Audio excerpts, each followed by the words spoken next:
Hello everyone and welcome to State of the Realm, your weekly Final Fantasy XIV podcast. There's nothing else to say. It's Spoilercast. You know who's here for the show. We don't need to do anything fancy with it. And you know who's gonna be here. I know it. You've been waiting for it. Let's just start because we can't waste time. Steel Series sponsors the show. We'll thank the patrons at the end. We're good, right? We're good? Good. Yeah. Sly's here. You know him. Ethys is here. Ollie ho. You know him. I'm here. Yeah. You don't care. So let's just start. Okay? That sounds good to me. So, this show's Spoilercast. We're not waiting 2 weeks. We're only doing one because waiting 2 is impossible. I think most of us would agree. Except for Ethys, who could probably use another week to mull over everything. I could use like another 6. Don't worry, you can mull over it all as you get more accustomed to the Eden lore we're going to get next week. Great. Good. Yeah, there we go. Awesome. All right, so I want one phrase to capture how you felt by the end of it all. And since Ethys is the one people care about most, we'll let it go first. One phrase. One phrase. If you could sum it all up in one phrase. Can I just refer to like relatable Urianger face palms? Yeah. With head in his hands, just like. Is he the new Picard meme? No. He's something. I'd be happy with that. He's certainly something. Yeah. No, that's how I felt like a lot of the way through.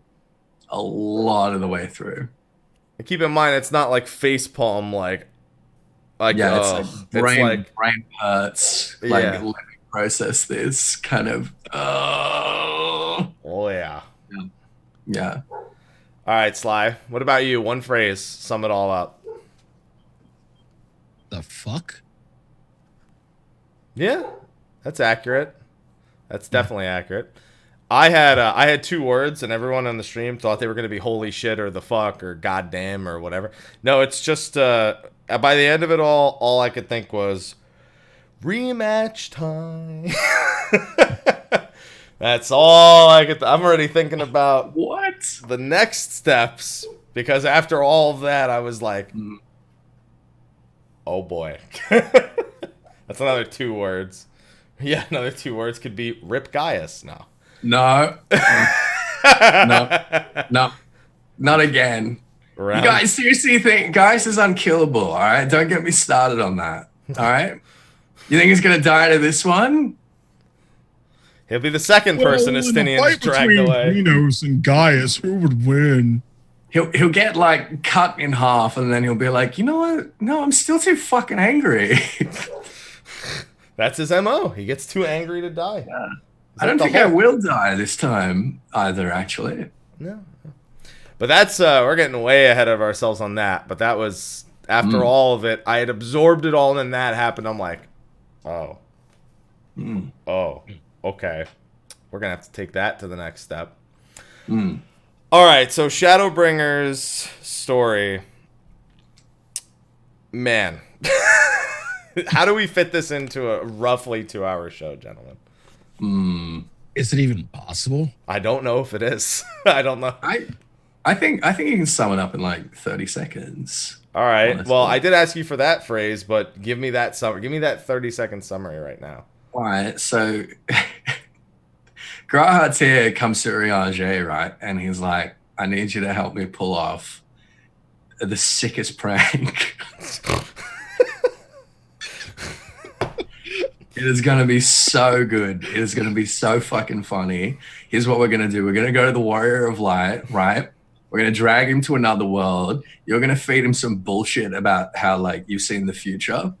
And actually, I'm from the future. And he's not even going to know that I'm Grahad's here. Like, there's no way he'll know. He won't figure it out.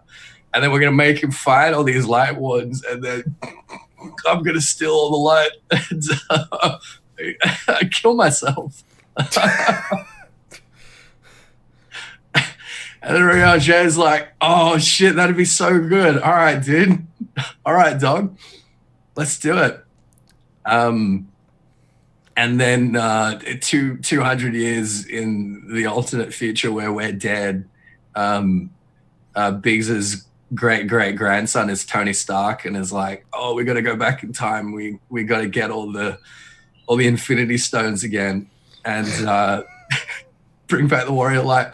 And then 12,000 years ago, we've got more than 30 seconds, man. What do you? We got Emmett Selk. It's like, all right, guys, here's what we're gonna do. We're gonna steal the time machine. We're gonna go back in time. We're gonna get all the Infinity Stones. What even happened to you just there?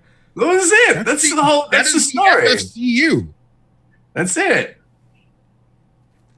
That's it. That's the FFCU. That's Shadowbringers. The FFCU. Yeah. It's like the FFFU at this point. All right. So we got to start somewhere. Mm-hmm. And luckily they send us to the first pretty fucking quick.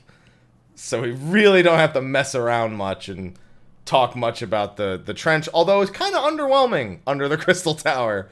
I'm like, oh, it's literally just like rock. A trench. It's a trench. It's exactly what you'd think it would be. There's nothing special or anything going on down there. There's just some shit that Nero threw in fucking 3 expansions ago, and now we're using it as a means. Well, nope, it's not. But the beacon?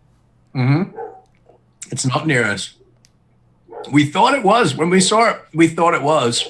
Oh, but then when you the Ironworks logo on it, it's the future Ironworks logo. It's not the present Ironworks logo. Yeah, it's the so it's actually a beacon that they made in that future, and like specifically as a means of bringing us into that place at that time with our body intact. So that's the reason why the Scions didn't have their bodies intact, because they didn't have this little Deus Ex Machina that they tossed out there for us. Wish Graha had been explaining that a little bit more intently before all this went down. Yeah. He maybe forgot after 100 years of trying to figure that shit out, but... He didn't forget anything. He just kept refusing to explain anything to us. It was really annoying. He's just like, listen. And we're just like, you tell me something. I know who you are. Like, I know what's going on. Oh, man. So we get sent to the first, and shit goes south pretty quick once we get there. They don't waste any time letting you know why this is a bad place to be right now, which is good considering after all the live letters, you know, and all the fan fest. We kind of already know, you know? And they really want us to get the point home. So much so they kill the first person we see. Literally dies. I'm like, oh, cool, that guy. And then they're like, he's dead. Yeah. Well, he won't be at the end of the expansion to save us anymore, so... Nope. I miss that guy, too. He's just as jovial as he was back on the Source. So, Ethys. That sucks. I want you to kind of direct the things you want to talk about most here. And I want you to try to do it in as close to sequential order from when we get to the first to some of the hypest moments we've had in Final Fantasy XIV's story. Oh, jeez. Well, I mean, it doesn't really start to get crazy for me until we get to Ilmeg. I was pretty fucking scared. I mean, Tesleen is kind of my first, you know, I think it's everyone's first. Yeah, okay. Yeah, Tesleen was definitely the most disturbing thing we've ever seen in the game. I was, man, it did a really good job of setting the stakes for us. But like, I physically flinched seeing that. That was so awful. Yeah. That was really. The only disappointing thing is it's the only like major transformation we see. Like we never have to witness anyone else go through like the horror of it. Like we just get these quick kind of respawn. That's true, but like after that, every time you see the I don't know what to call them, like the chrysalis, like the eggs, Yeah, the Sin Eater eggs. Every time I see those now, I'm just like, ugh. you see the whole cutscene play out. Yeah, exactly. Yeah. So it was really, really effective because, I mean, we've seen people getting like tempered and people transforming and stuff like that before. And it just hasn't had anywhere near that kind of impact, has it? No, not even remotely. So I think between that and, again, the death of the merchant, like coming right out of the gate, did such a good job of kind of setting the stakes and setting the, I guess, the sort of pace, if you will. Mm-hmm. Lets us know the light's bad. Yeah, real bad. It is bad. Because they do explain it before when they're explaining the Inn at Journey's End. Mm-hmm. Yeah. Where because all those people are there essentially to die because they're going to transform, but then they kill themselves pretty much before they'll actually transform, as they describe, usually with poison in a final meal. Mm-hmm. Which is a hell of a way to go. Which, by the way, that's an interesting thing after the story's done. Because if you do talk to some of them, they think that they can, they'll be okay. In a sense, they're not convinced they're actually going to suffer that fate. Okay. They're not going to turn. They can, like, talk again. They can talk again, but they're still not. They're not, like, all the way sold on the fact that they're better. Like, wait. No, but they talk again? Yeah. Like, are you speaking for Halric? Because he just gasps. He just gasps. Yeah. But he's no longer catatonic. Like, they're starting to recover. Perfect. Yeah. Okay. Yeah, which is so good because I was like, if that fucking kid dies, if something happens to him after what Tesla did, I'm gonna be so angry. Well, Same. He doesn't get to die. It's interesting because Alisea actually says that if she can have hope for Halric, that she still has hope for Gabo. Back on the source. Yeah. And that's the first thing I thought when we saw Halric. I was like, oh shit, she's found another Gabu. Yeah, Gabu. Yeah, so that's I'd say the Amarang portion was bigger, but I mean at the same time, Alphinaud we do get, I guess, a first hand image of how Yulmore is run as well, because we do get to see Vothri when you follow the Alphinaud path.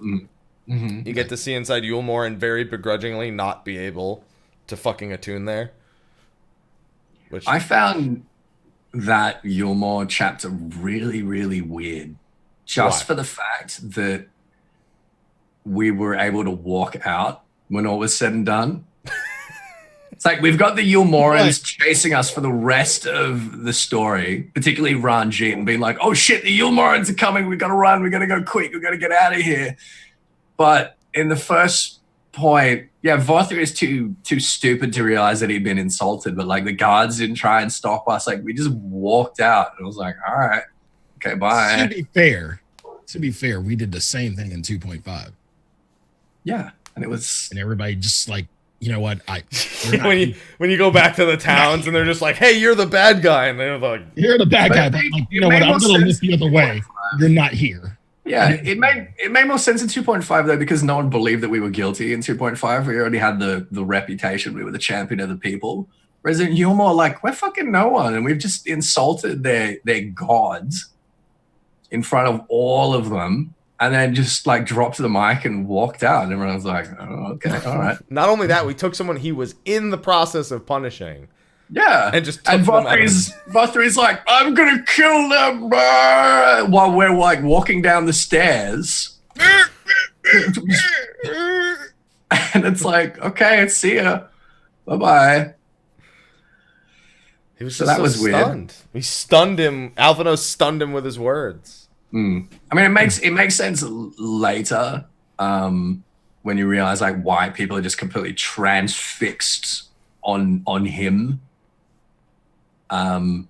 when he's like having his tantrum, like everyone, like they can't move, right? I guess is the only way you can really explain it. Yeah, pretty much. I mean, it explains why the guards just have no reaction, because he's not telling them to do anything. They have like their free will is compromised. Like they have it, but like it's within a certain constraint, like his kind of version of free will. They have it until he has a tantrum. Yeah, pretty much. Yeah. So I don't know, I found both the starting chapters pretty good. Listen, it was better than actually, the Fordola scene in Stormblood was a pretty good half, like when you split off and go in two different directions there. The Fordola introduction is pretty good. Yeah. One day she'll matter again. Outside of a story. She and Arenvald have been busy, apparently. Yeah, well, it's not in my game. They haven't been. In a little excerpt on the website, yes, they have been very busy. Just not in my game. So you say Ilmeg. Not even seeing like the Exarch, actually head out and, stop Ranjit and saving Miniphilia, which we now know her name is Rin. Her name is Rin. That was cool, but it was stuff that we kind of already knew was going to happen. Stuff that we already knew about. It was like, oh, okay, all right, that makes sense. But it wasn't anything like, oh, shit, okay, wow, here we go. You know what I mean? Yeah, the first foray into Amarang was okay. It's just when you get back is when it kind of felt a little more important. Well, let's talk about Minfilia, because that was like reasonably important. The idea, like, so Minfilia's basically been acting as an Ascian on the first in order to keep the hope alive. She's been basically taking possession of these little girls and transforming them and fighting against the Sin Eaters like over and over and over and over again for 100 years. And it's only with Rin, she's like, fuck it, I don't want to keep doing this. I don't like the moral implications of taking these little girls' lives away from them. So she's still like, her essence is still in Rin, but she's like taking a backseat. She's not in control. And she's letting Rin sort of pilot, if you will, because she wants her to be able to make her own decisions and basically come to a point where she can decide when the time comes, whether she's capable of doing this herself or whether she wants Minfilia to take over like she's taken over all the other ones. But I thought that was kind of interesting and an interesting sort of dilemma for us. It was like, oh shit, Minfilia is kind of just the same as an Ascian now. Like she's got different ends, but the means of like possessing people and taking their will away from them is totally the same. Yeah, and it's a pretty big realization, because the girl still calls herself Minfilia, even though it's not Minfilia speaking, it's her essence. The girl is still referring to herself as such, because at this point that's all she's known, because she doesn't have a life.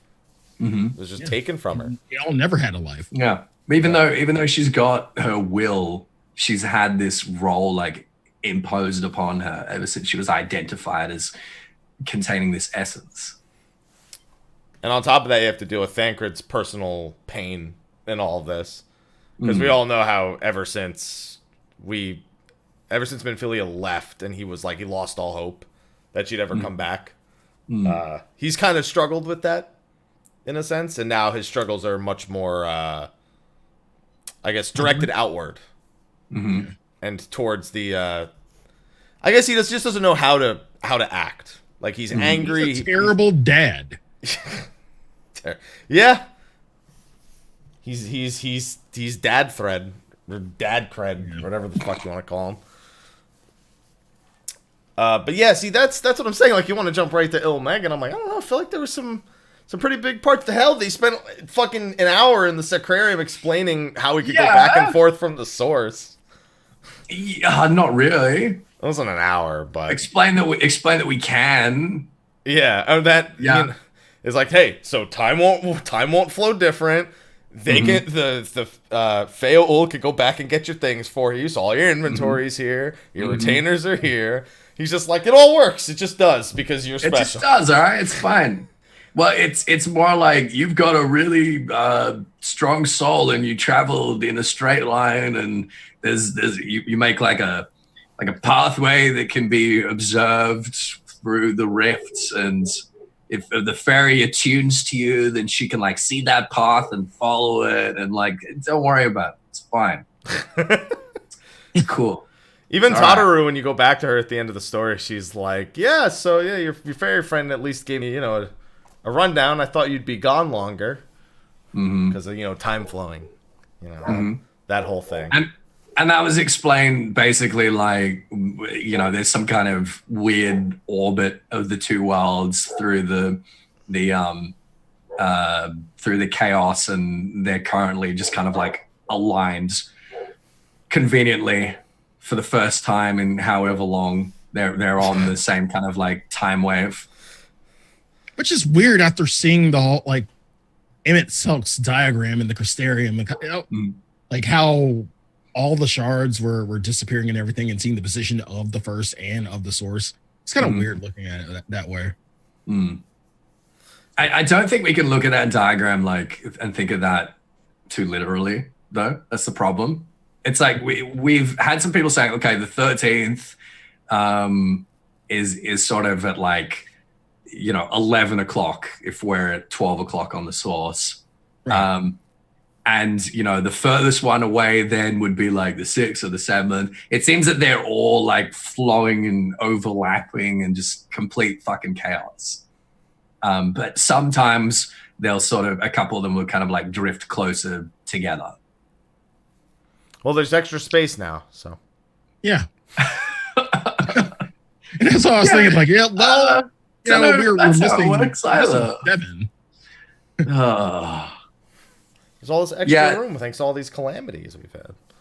So that was a bit of a headache. But again, I thought it was funny. We haven't known. I thought it was funny that they were because they told us they would explain it, and then they literally just spent like the first hour of him just being like, yeah, listen, all these things, don't worry about it. Probably the most important thing is the introduction of Feo, who ends up being very major in terms of her role throughout everything, which is how we eventually get to, as you were mentioning, Ilmeg, where we learn that the Fae are fucking assholes, as we knew they would be. We knew they would be. Oh, yeah. So we walk into the zone, they're like, you gotta play our game, we're bored, come on. They're not elementals, though, like we were kind of expecting them to be. So, at least according to Novrantian folklore, all of the Fae folk are basically undead. Yeah. The pixies are the souls of dead children. The Fuar are dead, drowned. And I don't think they explain the Numo, but they're probably dead dogs. I don't fucking know. Like, if you look at I'm gonna ask you, is that just a personal wish right now because of all the barking, or is that I mean, yeah, that too. That's a good thought. No, but they're just like, people I can make people happy. Patronage? People? Yeah. Patronage? And also another thing to mention is the Numo have been around for a pretty long time. They were around before the flood. So were the Fae? Do you know if the Fae and the Floth predate the flood or not? No, they were not. I mean, they do predate it, but they weren't in Ilmeg. So Ilmeg was originally the lands of Verbert. And you can still see the ruins of Vobert and Vobertenberg in the north. The lake, the Fuar, filled in the valley when they showed up, and they were like, all right, this is ours now. Cool. It was basically just like all these different kind of Fae races ended up there, and then they had to find a way to sort of peacefully coexist and defend themselves against the Sin Eaters. So they made this pact and basically gave their power to a king, effectively. And the irony of that, the king slew a Light Warden and became a Light Warden. Yeah. The energy passed on to their king, and they got locked away. Yeah, AKA Titania. Yeah. It reasserts that on, if in case you're wondering, Titania's card reasserts that, you know, she defeated a Light Warden and then was sealed away, essentially. So, if you wonder about any of the triple trad cards, I'm sure I'll have plenty of them. The rest of them just describe the origins of each Light Warden and what their name means, pretty much. Like Eros being a bunch of creatures caught in the same ether simultaneously upon the flood happening, and I think it means love or something. I don't remember. You probably already know what all their names mean because it's you. They all mean like different forms of Hanelic love. Yeah. So like philia is brotherly love. Philia becoming the origin for, well, you know, philia.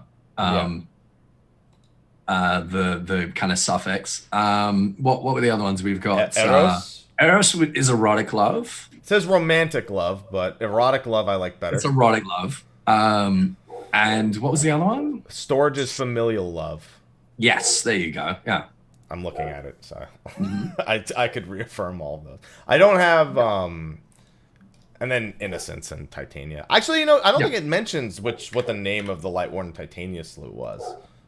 Which I'm sure I'm sure you could just dig through enough words and probably find one that would match at some point. So we did establish with Titania, though, which I thought was kind of interesting, that if you have a strong enough will, you will maintain some semblance of your character or personality after being transformed into a Light Warden. We do see that at multiple. I mean, even with Tesleen, right after she's transformed, she apologizes before she's willed away, essentially. And I will say that in some of the role quests, you do get more dialogue that suggests. I mean, you did the physical one, so you kind of understand how they all probably work. There's some like ghost of their personality still kind of like guiding their motivations in a way. Yeah, and but it's completely tainted by all of that. Especially in the case of Rendere, who tries to rebuild her kinship in a sense by transforming other party. Yeah, pretty much. The tank one I liked a lot better.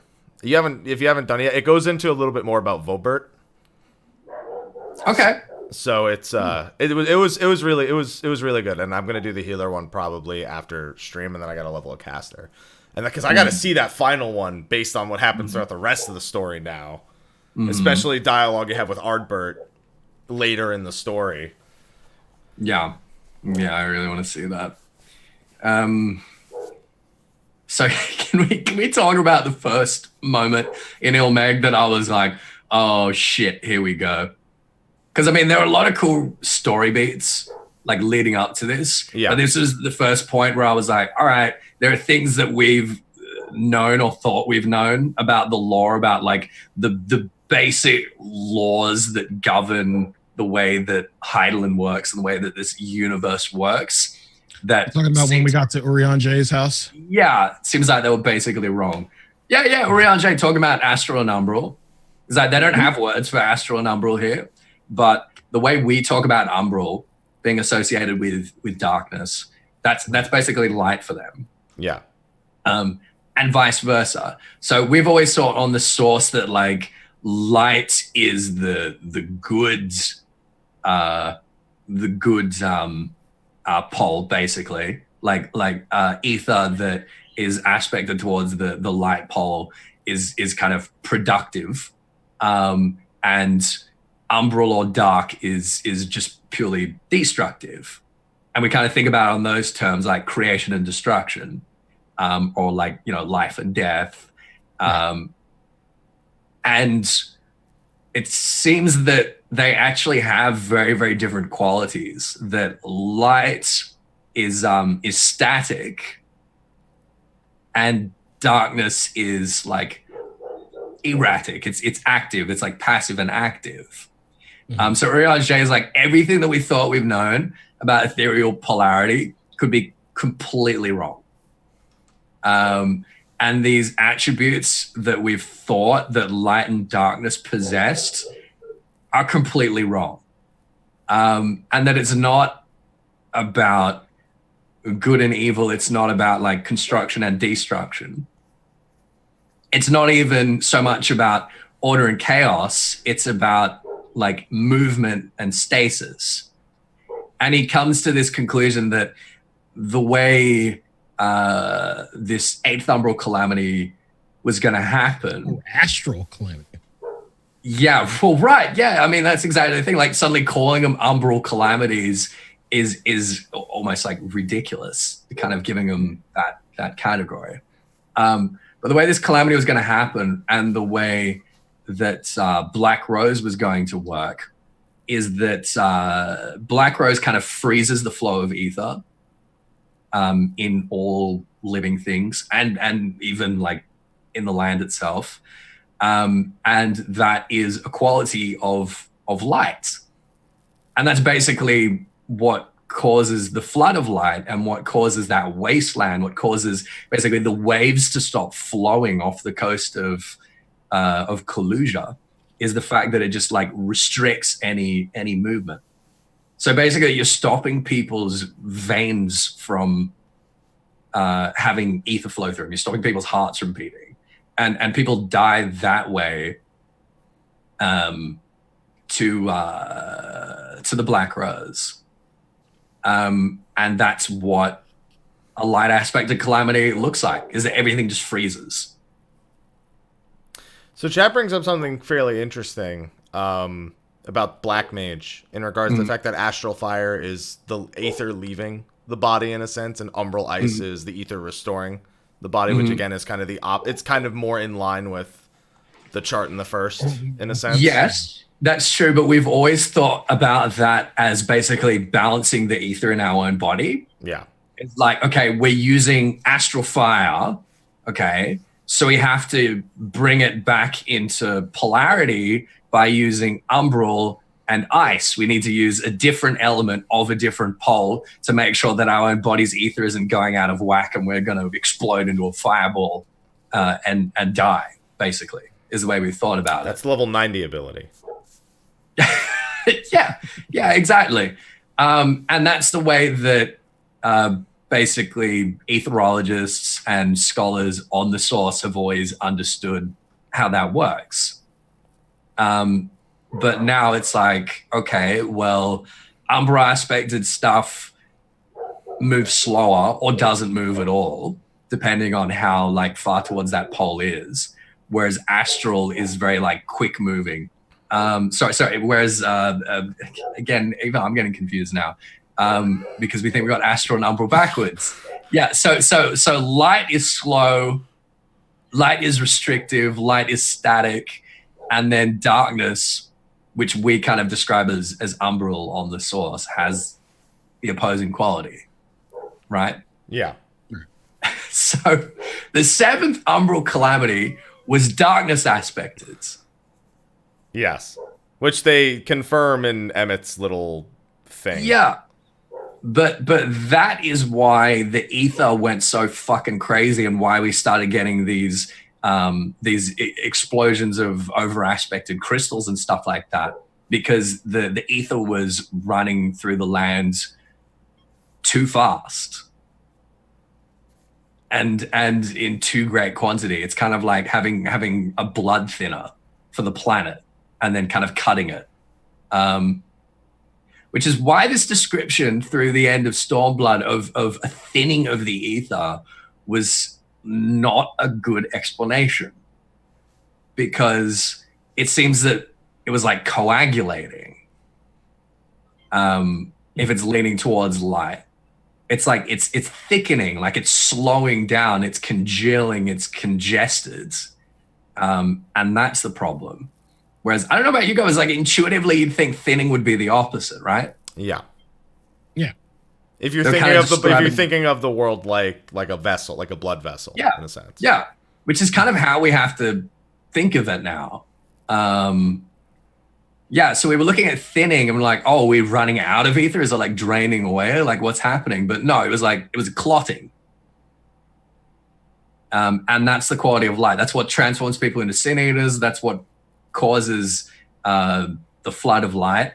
That's what we're dealing with. Well, what if it's just like a clot in the system and you're just on the other side of the clot, so there's less flow?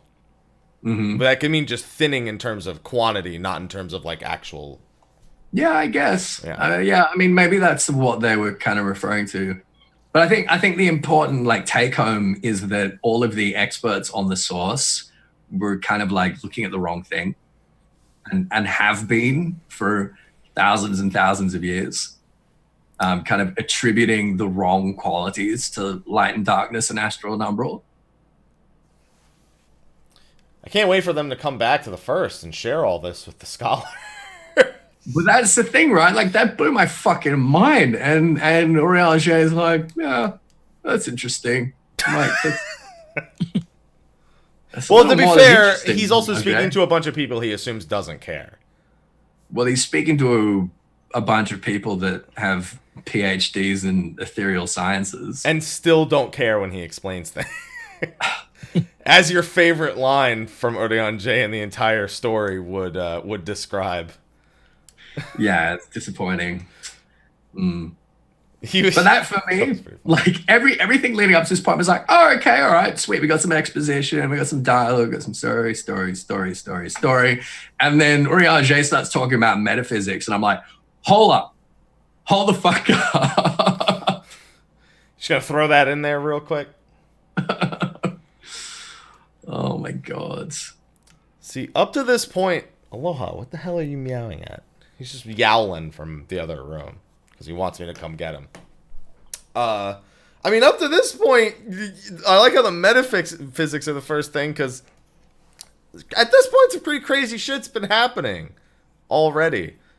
I mean, we just got chased out of Lakeland by the Yulmorans after we tried to, stage a rescue mission where the Crystal Exarch just stops Ranji. Do we ever see him get away? We just assume that's a glamour of him that can cast a spell, because they're not gonna let him walk away. And What, they the just- Exarch? Yeah, He's pretty close to the tower in Lakeland. I assume that he can just like teleport around. Teleport. probably. Because Ranjit just looks at him and is like, "What now?" And he's like, "I'm leaving." Bye. We don't see him leave, and he's just like, "Well, I'm not gonna fight you. See, dude. That's I've done all I need to do." And then Ranjit just looks at you and be like, "I'm gonna get him. I'm gonna get him." People got so mad about Ranji, About what? just about him being so tough. Oh, like Well, Xenos here's- levels okay. of tough. Yeah, Well, he wasn't really that. Well, he It wasn't was. Xenos Okay. levels of tough, but he was pretty tough. what is Ranji? I want to classify him as a summoner because of Gukamatsu, but Mm. No, he's a Beastmaster. Fuck it. He's a terror slaver. Yeah, pretty much. You have a look at your Dragoon AF, your AF4. It's called Terror Slaver. So Dragoons on the first, their equivalent, is basically this ancient art of enslaving dragons and I guess like binding their essence to yours. Something like that. It's kind of like in the same way that that Graha has fused himself with the Crystal Tower. It seems like Ranjit has enslaved this dragon and done the fusion dance with it. Yeah, pretty much. And after, I guess, exposure to the Vothri plus his sheer number of, battles and hours and days and years and everything that he's kind of put his body through, I'm not really all that surprised someone's strong. After Xenos artificially imbuing himself with an Echo, realistically, I'm not too surprised someone on the first can contend. And he also doesn't contend for nearly as long or nearly as much as Xenos does. He's just clearly better than everyone else. But but the battle doesn't end when you chip away 5% of his health. Like with Xenos, where you beat him for 10 minutes. He's like, all right, 5% of my health is gone. Yeah, you're not just missing him constantly. And he's not even a dungeon boss at any point. You eventually just solo his ass. He's just like... But everyone was terrified of him. Like, all of the Crystarium people, all the Silence, they were terrified of him. And I thought that was really cool. Gotta have someone who's like, a contender. Yeah, someone who's scary. Because as soon as we showed up, it was like, all right, the Light Wardens, like, they're not scary anymore. We just need to find them. And Ranjit's like, ugh, what's up? Let's go. I mean, even in Ilmeg, you get, when he's like, the Fae are trying to play games with him, and he's just like, that's not gonna work. That's really, really not gonna work with me. So can we stop fucking playing games? He wasn't even fazed by all the shit that was going on, because you get to see, I'd say the only other really terrifying thing is what the Fae start doing to the Yulmorans after you slay Titania. The puddle that appears. Yeah, we knew about that before. Like, if you did some quests, you knew that they were responsible for all the Leafmen you see around Ilmeg. I mean, we even knew that back. We knew that even before. Like, I remember your Ilmeg tour mentions that. I was like, oh shit, is that? No, that couldn't be. Yeah. That part was fucking scary, man. Yeah. That part was creepy as shit. Well, except for the new Mo who are like, If you know any, well, even them kind of scary. If you know any of like your Gaelic folklore, you know that you don't fuck with the Fae. No. Nope. That's why they made a very strong point that these are not like anything from Eorzea. They are going to ruin you. Which is why fighting Titania. Yeah, these are not sylphs. It was kind of weird because you'd think Titania would probably play those aspects a little bit more. They tried to make her creepy as hell too when they first introduced her. But she doesn't do any of those type of things when you're fighting her. She just, she grows stuff and she beats you with Fey magic, but she doesn't try to transform your party members into fucking hedges to be cut. Now, the one thing I did like about... they're genderless. It's just a habit because of their voice. Sure. The one thing I did like about Titania was that they did play up to the whole Midsummer's Night Dream thing with the ads. With Peace Blossom, Puck, and Mustard Seed. Yeah. I thought it was cool to see Puck there, but I was like, I wish Puck had a bigger role, honestly. Of course you do. Yeah. I kind of did too. A little bit. Was I the only one that when we beat Titania and Feaul was like, nah, you could become like this immortal Fae and just like give up on your quest and just like hang out here and kind of like fuck with people but you don't want to do that. I was like, excuse me? Excuse me? Did you just presume to know what I want? A little bit. I feel what you're feeling. Yeah, I felt a little bit that way. I'm like, wait, wait, I'll take this off of your hands. Thank you so much. You can go back. Did you just say I'm immortal? I can go deal with all this shit.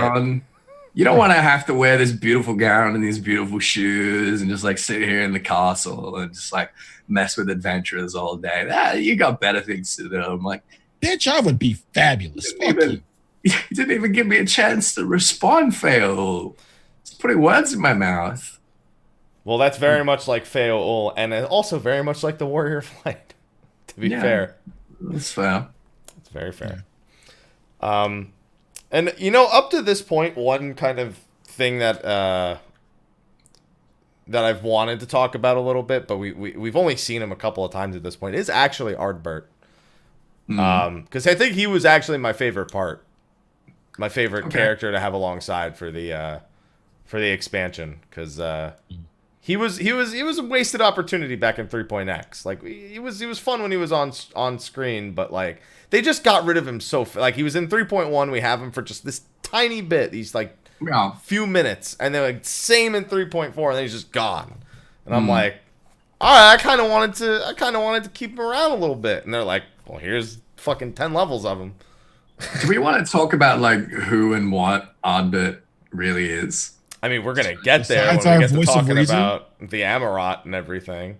I'm Okay, assuming we'll you're get that. talking about Yeah, I'm talking the, about that stuff. Yeah, the council and all that We'll- stuff. We'll get there. We We'll get sure there. will. Like I said, there's almost no way we can adequately cover everything in the approximately 2-hour show that we normally have, because I mean, even just the metaphysics thing you brought was like 10-15 minutes in regards to Astral and Umbral, and that's like just a revelation.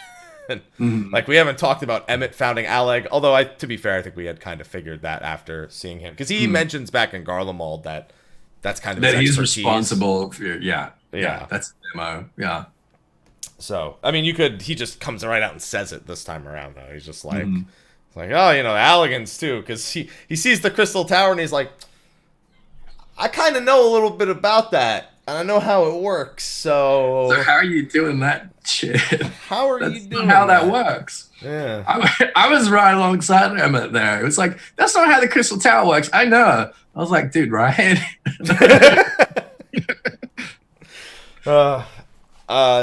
And we haven't really spoken about the Exarch much at all, mostly because everything we thought we knew, and then, like, it's more about his actions, in a sense. Rena, I don't think we got to, or was it Ryna or Rena, the gate guard? Reen. No, not the girl. Oh, the Lena. Lena, sorry. Lena. Oh, Lena. Sorry. Yeah. Sorry, her You're talking name's about not the in my beast. trust menu anymore, so I don't get to fucking talk to her. Yeah, Lena. No, Reen, I know. That's Blessing and Fae. I was paying attention to Orion J. Actually, I waited till Thancred said it to pay attention, but that's besides the point. Yeah, and Lena, too. It's like, I don't know. I mean, I'm sure we'll get to talk to them more throughout 5.x. We'll get to interact with them more, but, we kind of just skipped over them a little bit. Lena's not much to say, unfortunately, other than she's a dancer, VR dancer. That's it. It's not really. Give us a little bit about Lena's backstory and how. A little bit. What she was. She was adopted by Graha, basically. Mm-hmm. Yeah, she's adopted by Graha, but did she originally, like, come from Raktika, or No. like we don't know that No, much about she was born in Lakeland. Her parents were killed Okay. by Sin Eaters, and she was was adopted taken by in? Graha. Yeah. Yep. Taken in by God. Now she's the head of the guard, pretty much. That's it. You know everything about Lena. I wonder if she That's has a it. That's triple something triad cool, card. She probably won't have a triple. I don't think she has a triple triad card yet. I got to read it. Triple triad cards are just lore cards. That's it. That's all they are. Just little lore cards that play a children's card game. That's all it is. So Ilmeg, we go through. At this point, we've beaten 2 Light Wardens. We kind of skipped over the Holminster Switch, which is a pretty gruesome event happening of, like, Sin Eaters just completely annihilating. We get to kill Tesleen there, of all things. A lot of people are like, his second boss, what the hell is going on? And then they look at the name and they're like, Well, they look at Alizé's reactions when you take her in there as a trust. Like, she really struggles there. oh yeah, she does. Yeah, it's really tough. I mean, to be fair, the trust struggle with most things. My expertise is... Just shut up. Shut the fuck up. Except for Ishtola, she's a fucking beast. All right? The good take home from Holminster Switch was that not everyone that gets killed by the Sin Eaters gets transformed into a Sin Eater. Yeah. Seems like it's only not just the light ones, but like the more powerful ones, like the sort of angelic kind of ascended ones.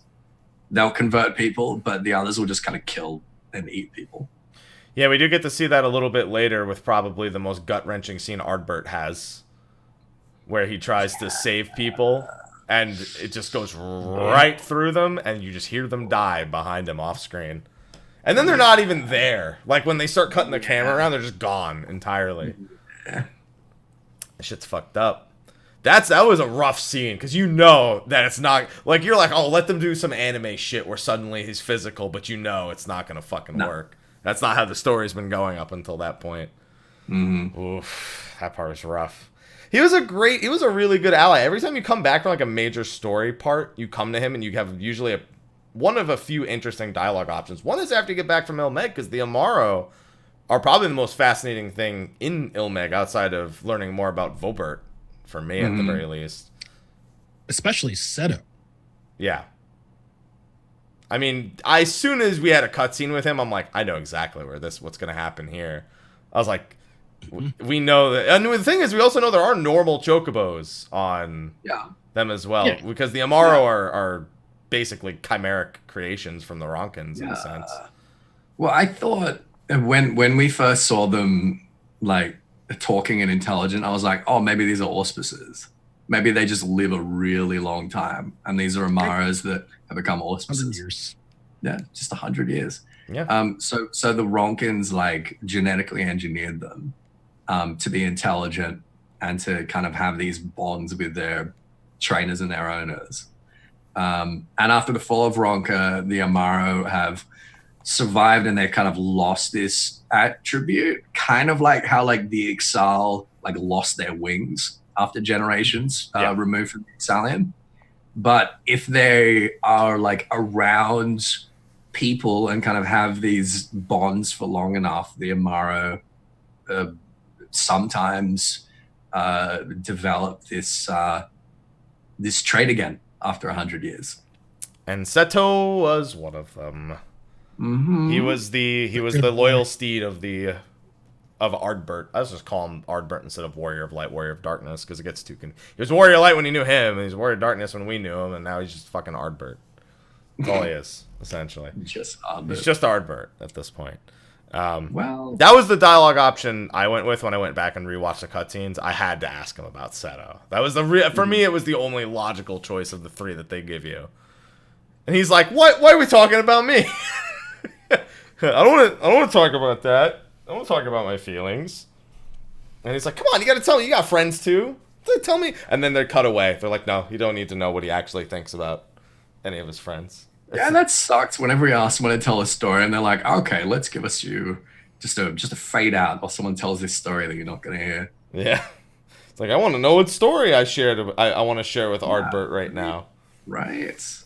He wants to know about us. He's like, "No, sorry. I have a roulette of mounts. I'm not really attached to any particular one, Ardbert. So no, I don't have the same kind of bond you have. We don't have those things." When he asked me that, I was like, "Oh, when was the last time I used my chocobo?"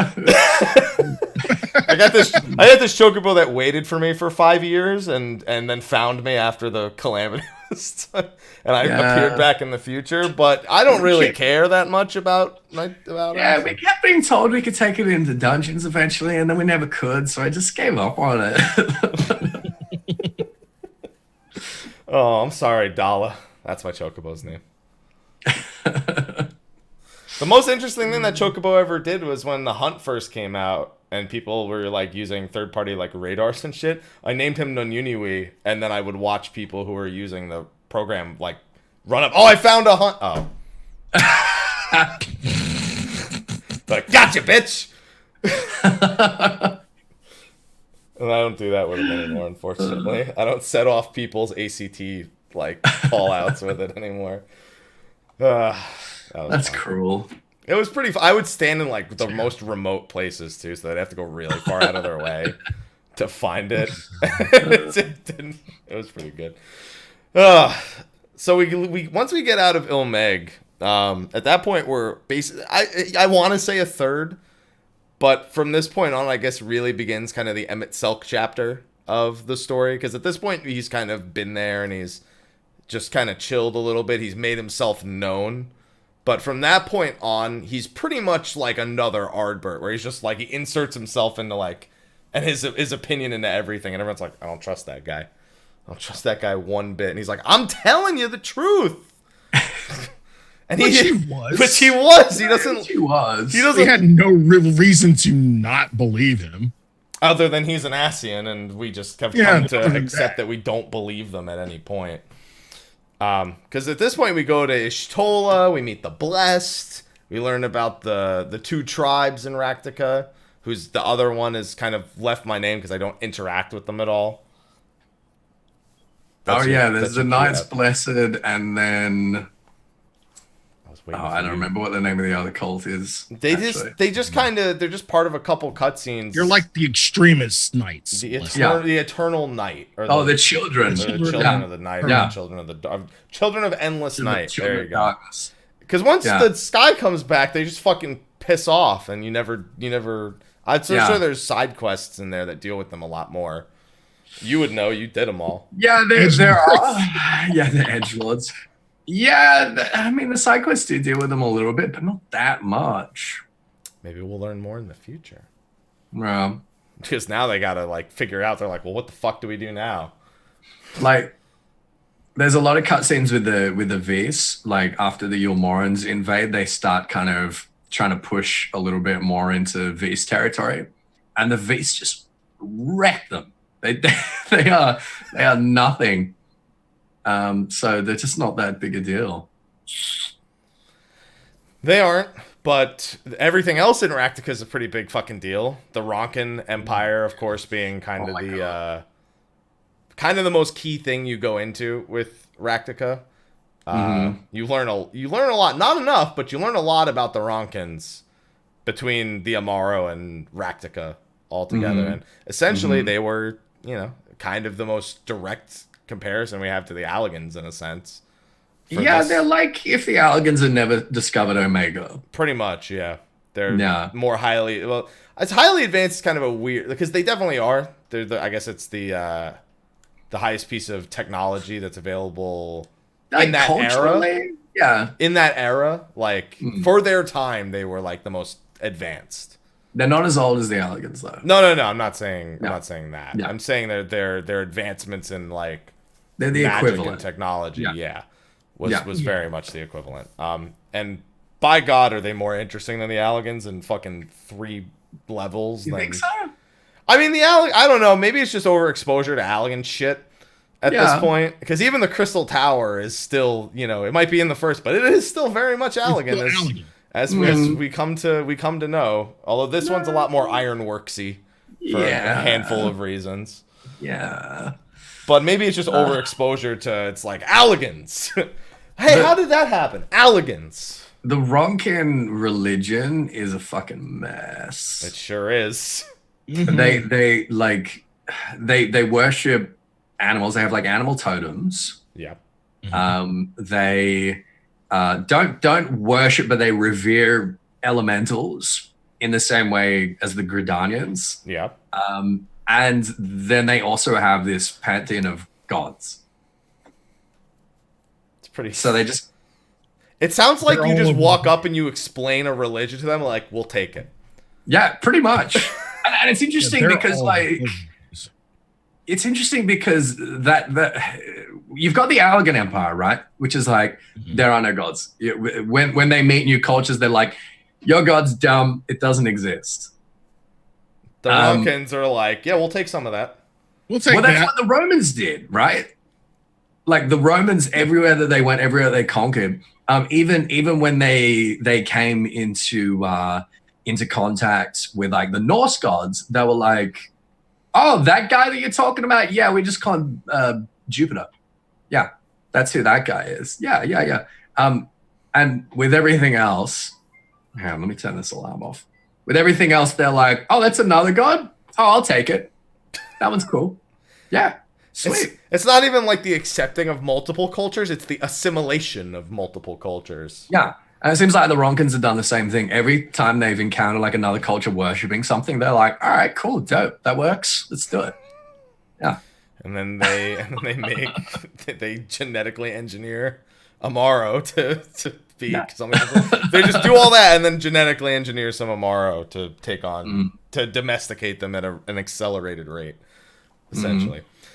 But there's so much lore to unpack in Raktica if you fly around and try to analyze everything and do all the side quests and whatnot. Apparently, the children have to do with a few of the fates in the area, which is actually one piece of lore I've kind of left aside, I guess, is fates. It's but they're not very interesting. They're just they're stories. They're here and they have spiders.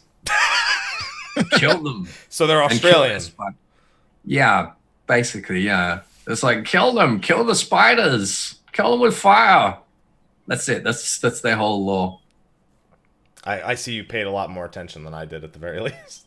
Well, I was trying not to pay too much attention to names of things because when I got towards the end and I was trying to be spoiler free and then I opened the map and saw one word, I was like, that's a big one.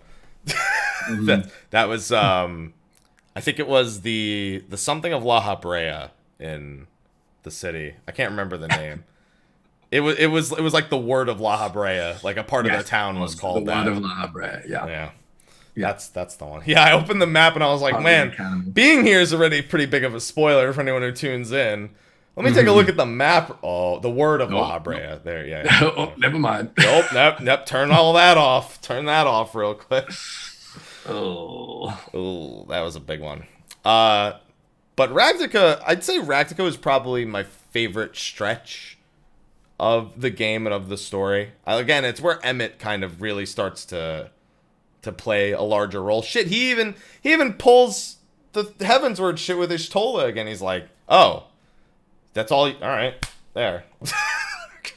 Look at that, she's back, guys. Can you trust me now? It kind of surprised me that there weren't any like repercussions to him pulling Ishtola from the live stream again. well, she wasn't there for very long. Yeah, she wasn't there She was for so like a messed up. month. Yeah, that's why she was so fucked up last time, is because she was there for so long. Mhm. She was an idiot doing that. Using flow again. Yeah, but I mean, heroic nonetheless. I mean, she did what had to be done for the Knights Blessed. Did she? Could she not have used ethereal manipulation? Yeah, she fucking job changed to sorceress. I'm sorry. she's a Ethereal witch. manipulation She's a of the witch. Seventh Dawn. Yeah, yeah. Oh, she didn't have long enough to invoke it. She didn't have long enough to say it.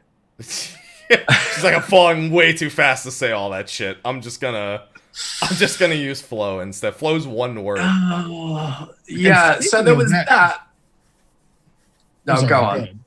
Okay. Speaking of that temple, That was what did you think about that instance? That was awesome. That yeah. was really dope. I thought it was pretty awesome. It was pretty dark too, with the curse. Yeah. Yeah, well, tell Lena to fucking stand in the cove and I won't have to deal with the goddamn curse. I walked all the way into the cove and Lena's following behind me and she's fucking too far out in the thing's like, I see you. How many stacks did you get? 10. Okay, I got 14. 16 is where you die, but I'm like, Was it 16? well, yeah, Holy because that's the shit, maximum that's number close. of stacks you can have. It has to be 16 where you die. Holy fuck, I was close. Yeah, that curse is pretty fucking dark. You're thinking about your life. You're thinking about ending your life. I'm like, wait, what? Excuse me. Huh? What? That's what they do. Yeah. Yeah, I got to 10 and I was like, well, that's really fucking annoying because I was all the way in. It just took me too long to get there, apparently, I guess. Just trying to deal with latency. I guess, the game's, the way that NPCs kind of lag behind. Bastards. That's one of those solo instances where everyone's going to look at Yoshi P and be like, I know, New Game Plus, but like, can I just do it without that, please? Yeah. Like, I get it. I know what the answer is going to be, but can I do it anyway? New Game Plus has never looked more... I'm looking forward to doing it on an alt, at the very least. You have to do it again on your fucking alt, don't you, Ethys? Did you have an alt on Yeah, Ether? my primal alt. Your primal alt, sorry. Yeah. That's right. Eventually. Yeah, you'll get to do it again, Get too. around to it. Can we just go back to your stall for a second? Yes. We can. She's falling down a big pit. Yeah. What's the problem with that? What's that going to do to your body? Destroy it. Or Right. everything's going to break. Yeah, she's going to break every bone in her body. Where's her body again? Listen, Graha already went out of his way to explain that while these are technically they're essentially souls spirits. that experience Spirits. physical sensation. And if her soul dies, her body's that's it. Her body's not gonna But how does a fall kill a soul? It might hurt, but how is it going to break her body? because I didn't understand that. I was like, the The soul can feel just forget. physical sensation, so the experience is all the senses all the same, including, death. Death Alec in death VR is a bitch. Elegant VR. No, that's bullshit. It's like okay, she could experience it. She could feel the pain, but like literally no damage is gonna be caused to her. You die body. in the Matrix, you die in real life. But she isn't gonna die in the Matrix. That's what She I'm would saying. have if she fell. But that was not. She didn't have any bones to break. I think she probably still has, her soul has developed bones. I think she just forgot. I think she just fucking forgot. I was like, when we pulled her out, I was like, Yeah, have you not seen the Matrix? Head. That he's still In my head. his bones and shit, and he gets Nah. cuts and everything. Nah. Haven't you seen Nah. the fucking Nightmare on Elm Street? Come on. Nah. When we recovered her, I was in my head just like, you didn't have to do that, right? Like that was gonna have no consequences. She's She's just been there like, for 3 years. I think she knows better than you. oh yeah. You've known her for, been there you've known 3 the years, first for just a long week and a enough for her half. to She's been there forget. 3 years. She's been there just long enough to forget that that's not how that works. It is in every other piece of fantasy literature that uses the separation of soul and body if the soul has a physical manifestation. Nah. You just won't accept it. No, I won't. So Not you without won't an accept explanation. Gaius is dead. I will not accept it without an explanation. I feel like it was explained. I feel like it was explained adequately enough. Nah. You know another thing about Y'shtola, though? She just used a fake name for the Matoya thing the whole time. That was it. She was just using an alias. She just didn't want to use her real name because the Blessed have a tendency to revere individuals. Mm-hmm. And so she used They don't Matoya's use their name names instead. under delight. They think that names are sacred. Yeah, they think that names are sacred, so... Yeah, real names you don't Use reveal. into light. Yeah. Yeah, well, you Which don't is- use in the light, but you don't use like at all, except for with like very close family. Yeah, which is why Runar was really surprised when she used it for the first time. Yeah, there was the one side quest where someone was thinking of a way or a location to propose, and they were talking about how revealing their real name is something really close, like something someone really close. And yeah, I thought that was pretty interesting. Well, there was a side quest where we're trying to help this guy with his marriage proposal. Yeah, that's the one I'm talking. Yeah, and he was like, basically, to propose marriage is you reveal your real name to someone. Yeah. And then they reject you and go, now I know your real name. I'm going to use that. Here we go. Blackmail time. So that's the corporate part of the blackmail. That's right. It's little beady eyes. Mm-hmm. It's my favorite. Still my favorite mount. Mm. Will always be my favorite. I know. The black market of real names. Stop. It's Mr. Bigglesworth was not a Corpicur. Stop. I don't like this. I don't like this at all. I like that mount. You're ruining it. It's mine now. No, well, I don't care. We have the 75 dungeon, which is realistically the light ones. Do we have? Is there like a? I don't think you've done sightseeing. Not all the sightseeing log lores yet. I don't know if there is one for the Katana Ravel. If I guess a deeper explanation of it. Because I'm not sure if there's I wasn't sure if there was dialogue that explains exactly what the origin of the Katana Ravel is, like while you're discovering it. Listen, people are sighing for jump puzzles, but I haven't seen a puzzle yet. I've only seen jumps. Like there's some jumps that you have to try a couple times. It wasn't fun. It wasn't great. What, the Ravel? No, the jumps. You're just bad at them. Yeah, the Ravel's really cool. I like the Ravel. Yeah, I like the Ravel. Katana Ravel is just like, hey, that's where the Ronkins kept a bunch of their like secret knowledge. Well, I want to learn more, and then I wait for hard mode. Yeah. Well, it seems like it was mostly the ancient cave paintings. Yeah, that's the big thing that's kind of housed there. But you'd think there'd be some other stuff on top of the paintings on the side of the wall. Like, it's just those paintings, but the Ravel is more than just those specific caves. Yeah. So I'm hoping. Yeah, it's just that they decided to build like their vault of secrets and treasures on top of those ancient caves. Yeah, because it just seemed like a good idea. It did.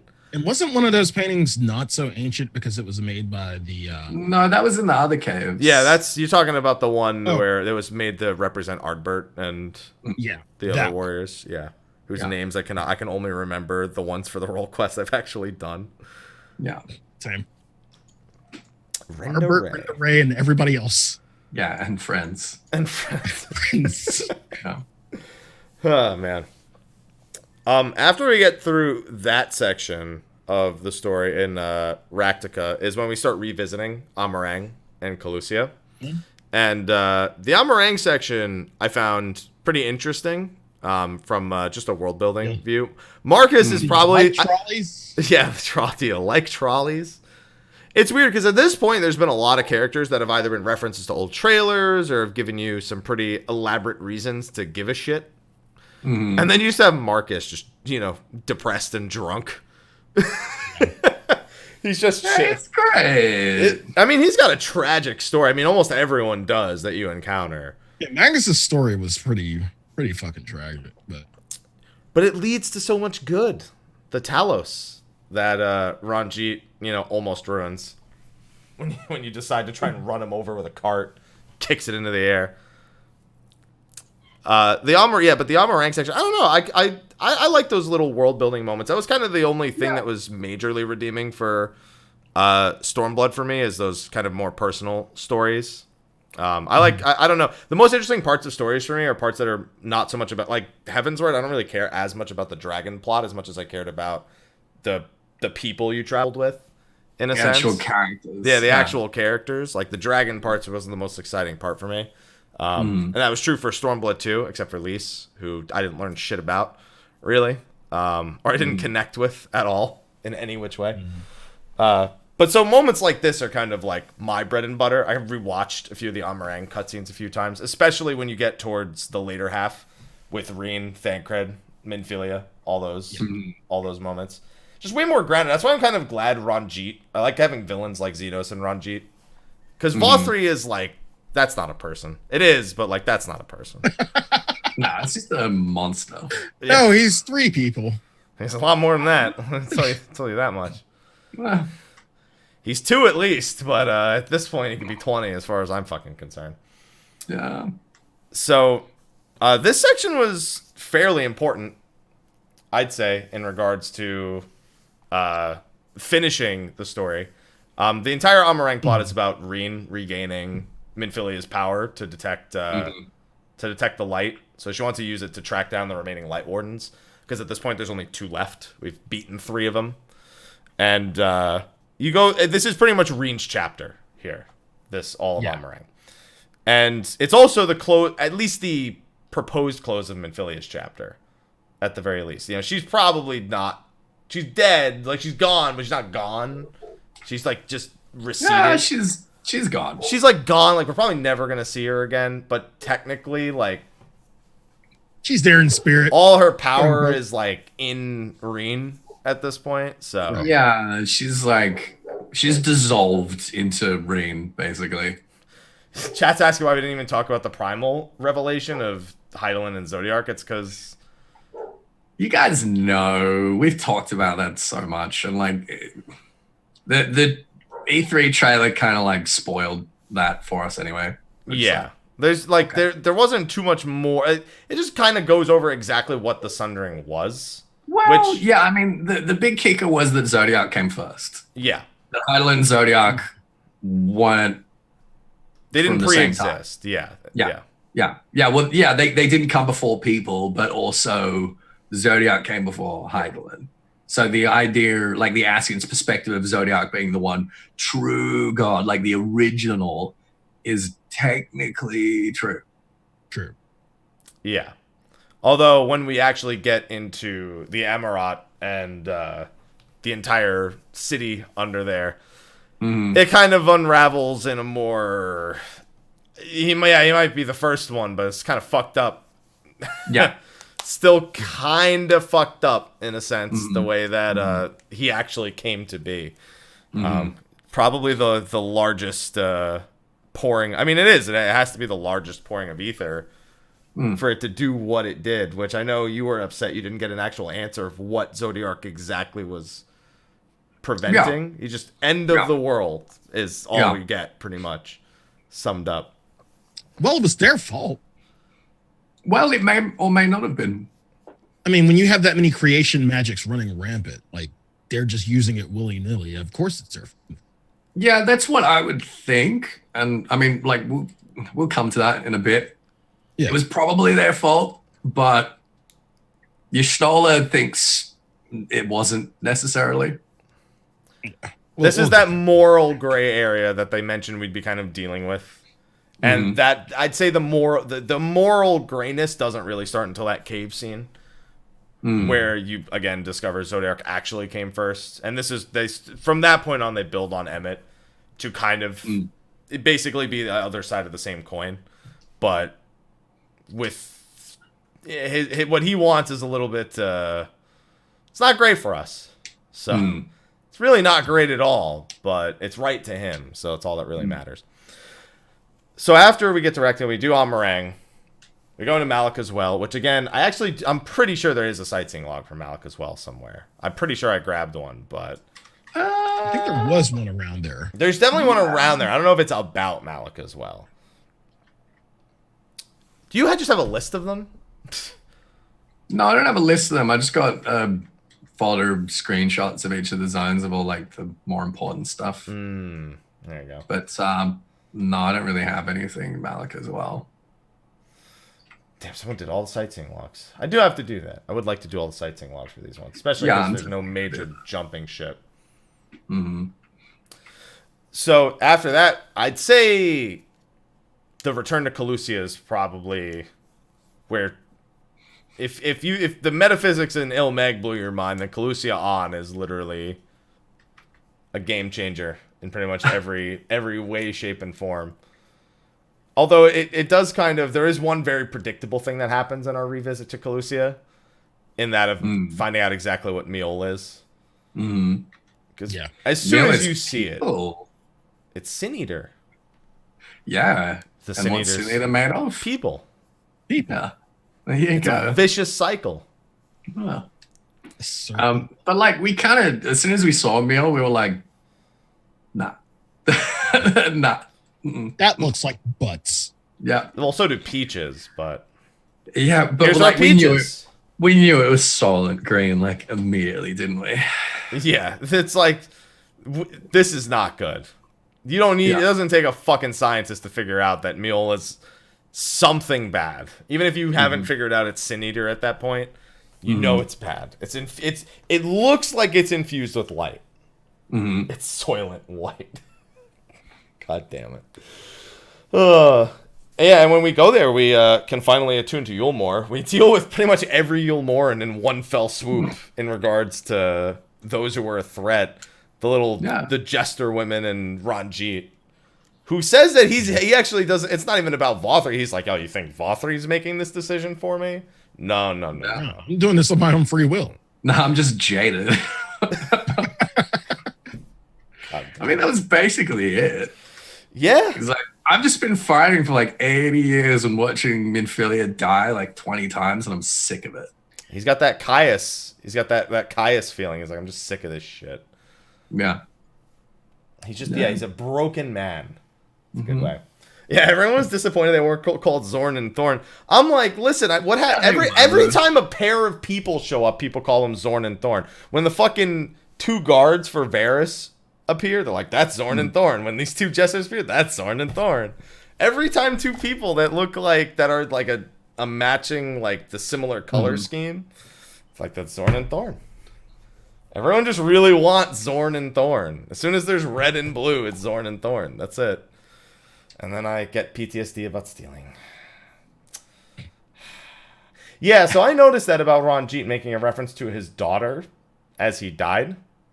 I think he was talking about the previous midfielders. That's what I thought. That's what I thought too. I think he just kind of as the Oracle of Light, he probably just kind of sees them that way in regards. He raised them. Yeah, he raised them. Again, like the modus operandi for Yulmore before Vothri was they were leading the fight against the Sin Eaters. Yep. They were finding the Oracle of Light whenever she was reborn after she died. Then Ranjit would raise her, train her, fight with her, watch her die, and then do it all over again. And again, and again, and again, and again. So they were his daughters. Yeah.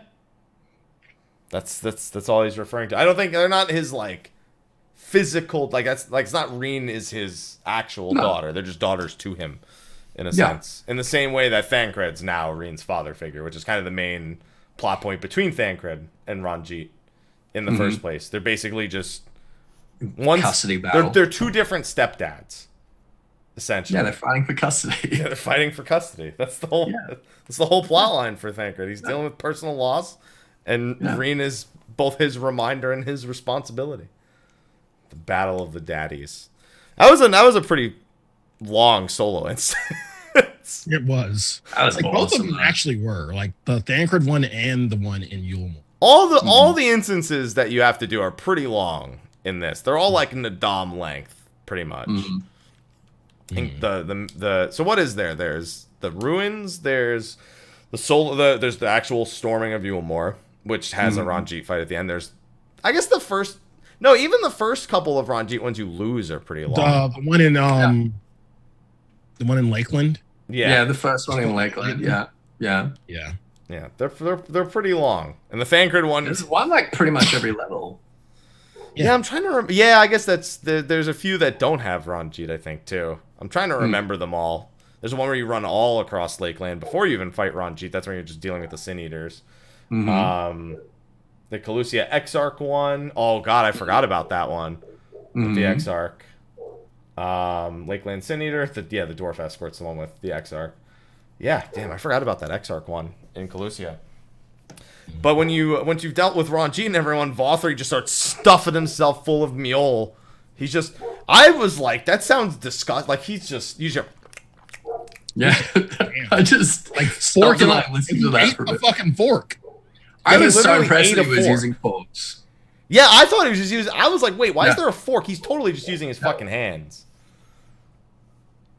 And then he just has a pile of it. He's just devouring all of it just to infuse himself with as much light as humanly possible. He's like, if I just eat all these Sin Eaters, then I'll become an even bigger god. And that's exactly what happens. He grows these little tiny wings, screams at the top of his lungs, flies, and lifts a fucking mountain out of the sky. He just does all these things. Gotta give him credit, you know. He doesn't fuck around. He fucks around a lot. Yeah, but now he doesn't. Now he's like, oh shit, I gotta be serious, right? Like, now everything's actually at risk of being lost. Now I kind of gotta... I gotta really try to fix all this, huh? In my own way. And, I mean, at that point, we free all of Yulmore, which is no small task, as they come to realize. They all realize they've been shitty people under the influence of Vothri for however long. Yeah. I mean, at varying degrees. Alphino tells them, like, yeah, you can't just blame Vothri for this. They do, though. They totally do. Yeah. They're like... Lean back on that. That's why they turn around so quickly. They're like, oh, I guess it was Vothri. We'll be good now. As soon as you give them an out, as soon as you give them an excuse, they're like, yep, it's Vothri. Fuck Vothri. Let's go get Vothri. Let's get him. And then you have this village of people who were banished from Yulmore in the northern part of Khuja. Yeah. And I thought that was pretty interesting. And one of the things I didn't see, like the end of, was a little side quest involving an apology from a mistress who thought her servant was like beguiling her husband with her feminine wiles and everything, and she literally beat the shit out of her out of Yulmore.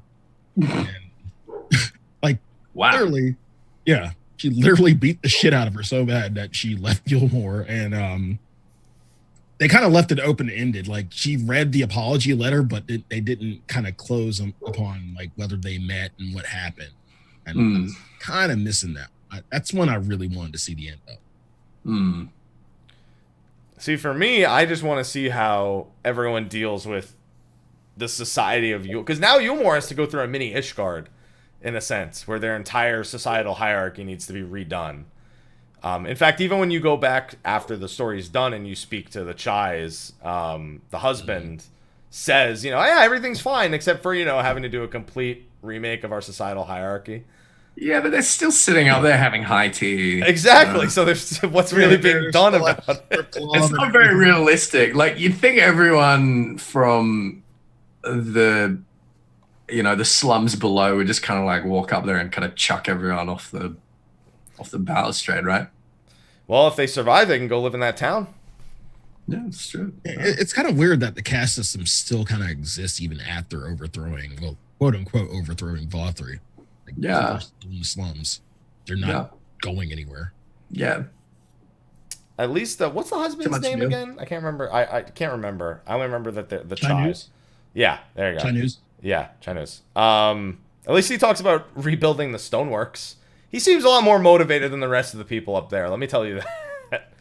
I think getting his hands dirty a little bit when he builds the Talos at the end of the Khuja revisit. I think it does a lot for his kind of appreciation of, I guess, hard labor, in a sense. Well, the miners in Amarang are probably not too impressed with him either. Nope. They make the point, Amarang is like, yeah, as soon as that guy like retired and decided to just go to Yulmore and stop like maintaining the Talos and everything, our industry went to shit. We all just kind of fucking stuffed. So thanks. Thanks, Chinos. Yes, Sid from the first. Yeah. I mean, stoneworks, ironworks. Ironworks was the first. Everyone's like, oh, but the Chais, oh, they're so pure, they're so endearing. No. Wait a minute. You mean the Chais? Yeah. You mean the Chais who said, "Oh, that painter that we got rid of last week"? Yeah. We know that. Yeah, Vothri just like threw him off the tower, and he's probably dead. But he should have painted better.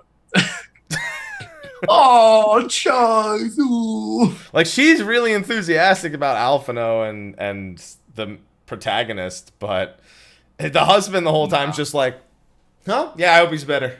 He's like so distracted the whole time. Like, he just can't get his fucking shit together until he actually like starts to build the like, he has no purpose. He just seems like he's just living almost, in a sense. He's just going through the motions, honestly. Yeah, I think he was kind of sick of Yulmore even when he was under Valthri's influence. He just seemed so disinterested with all of Yulmore. He's like, I got to build an airship. A lot of people kind of felt that way in Yulmore. If you talk to a few of the NPCs, they're just kind of, again, going through the motions. It's just like... Well, that's the whole point of the place, right? Yeah, you ever seen the episode of SpongeBob where Squidward goes to live in the society of other squids and he just gets sick of the shit and starts ruining everything? Yeah, that's like all the people of Yulmore, in a sense. Like, it's as if all of them were Squidward. Yeah. That's the analogy I've chosen to make. Yeah, everyone in Yulmore is Squidward. They hate their neighbors, but they can't live without them. And Alphino SpongeBob. Don't ruin Yulmore, Mike. God damn it. Well, to be fair, where do you find Alphino when you go back to Yulmore, except for sitting next to the Chais? He's just chilling with Squidward. Yeah. And the Lady Chai can be Patrick. Yeah, I can see that. He gets along with her a lot better. We're all Squidward. Oh, sometimes the analogies we have to make for these things are... Are you feeling it now, Vothri? Vothri's Mr. Krabs. There you go. And it all makes sense in the end. We had to overthrow the Krabby Patty. We had to get the secret formula. The secret mule formula. The secret mule formula. Then we find out it's people. Like, oh shit. Well, I mean, there is the theory that Mr. Krabs is actually putting crab in his burgers, but that's a story for another time. Yeah, that's wonderful. Who lives in an ancient building under the sea? God damn it, Amarot's bikini bottom. Oh no. Alfie square pants. There you go. Okay. So Valefar gets away, raises Mount Golg, which for some reason is apparently not going to be a problem in the future when that shit comes crashing down. They act like it's just going to slowly descend and not just crash into the earth and cause... They said that it's going to fall one day. They're like, yeah, one day it will fall. It'll be fine. But we're going to rebuild. It'll be okay. I'm like, wait a minute. I'm just like remembering back to Meteor. I'm like... I mean, it's not that high in the sky, but it's not like... Okay. Well, then remember back to Morrowind, the Ministry of Truth, right? Yeah. Hang above Vivek. When that fell, it caused the volcano there to erupt and it destroyed the whole fucking continent. There you go. So, the dwarves should be really concerned because they're going to be a fucking ground zero of this thing. Yeah. Yeah, or Age of Ultron. Yeah, right? I dropped this. That's doing that. Valefar at the top. I dropped this stone a little earlier. I turned that dial a little early, and it still kills billions. I don't want the dwarfs to get hurt. They're great. They gave me housing. Talos is still holding it a little bit, so it's not like it's just gonna. Yeah, but he's just gonna. They already said he's gonna give way to. Eventually, yeah. He's gonna give way to the elements. He's just stone.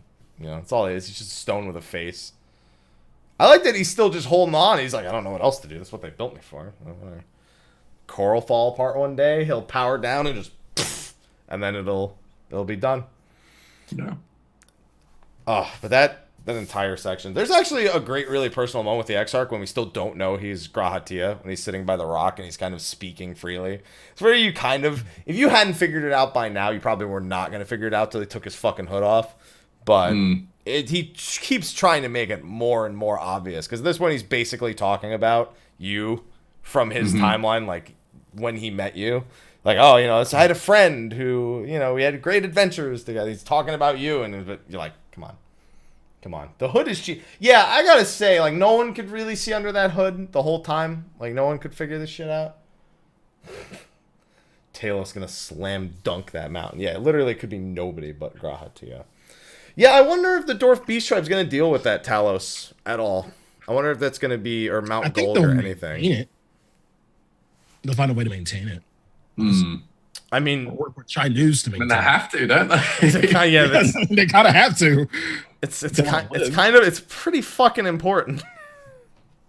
At least if it's not dealing with that, I'll be pretty surprised. Yeah. But after we get through Calusia, we build the Talos. We go to the top of Mount Golg, fight Valefar, who's just now Innocence for whatever reason. Yeah, the glow up. Yeah, he's just like, well, I ate enough meal and now I'm Innocence, and nobody cares. Like they use it as a moniker for him that has no meaning whatsoever. Because he's anything but innocent.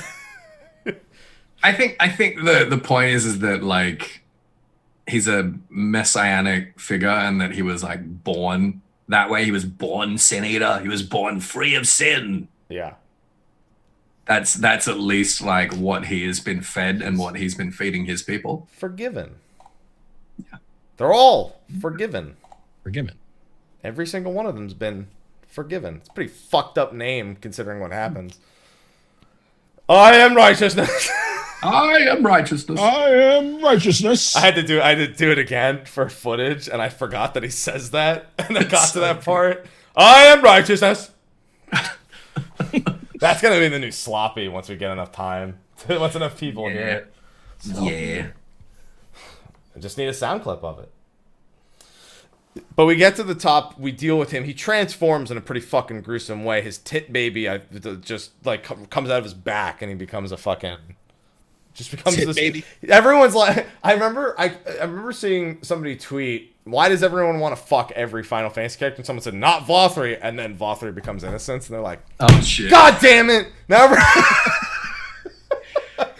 dude, it's that meal diet. It's that meal diet. Like I was saying, doctors hate him. Oh. Buddy.